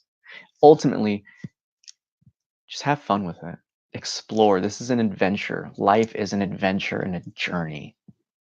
And have fun with it. Don't take yourself too seriously. Don't take it too seriously. Play the game, but have fun. Learning, growing, discovering what's real and truthful and who you really are and what you're not. It's the most beautiful thing that you can do, and you won't have any regrets. And the only thing that I can say is I wish you the best in your journey of self-discovery and realization. Thank you for joining me during this workshop. We went way longer than I thought, but I had fun.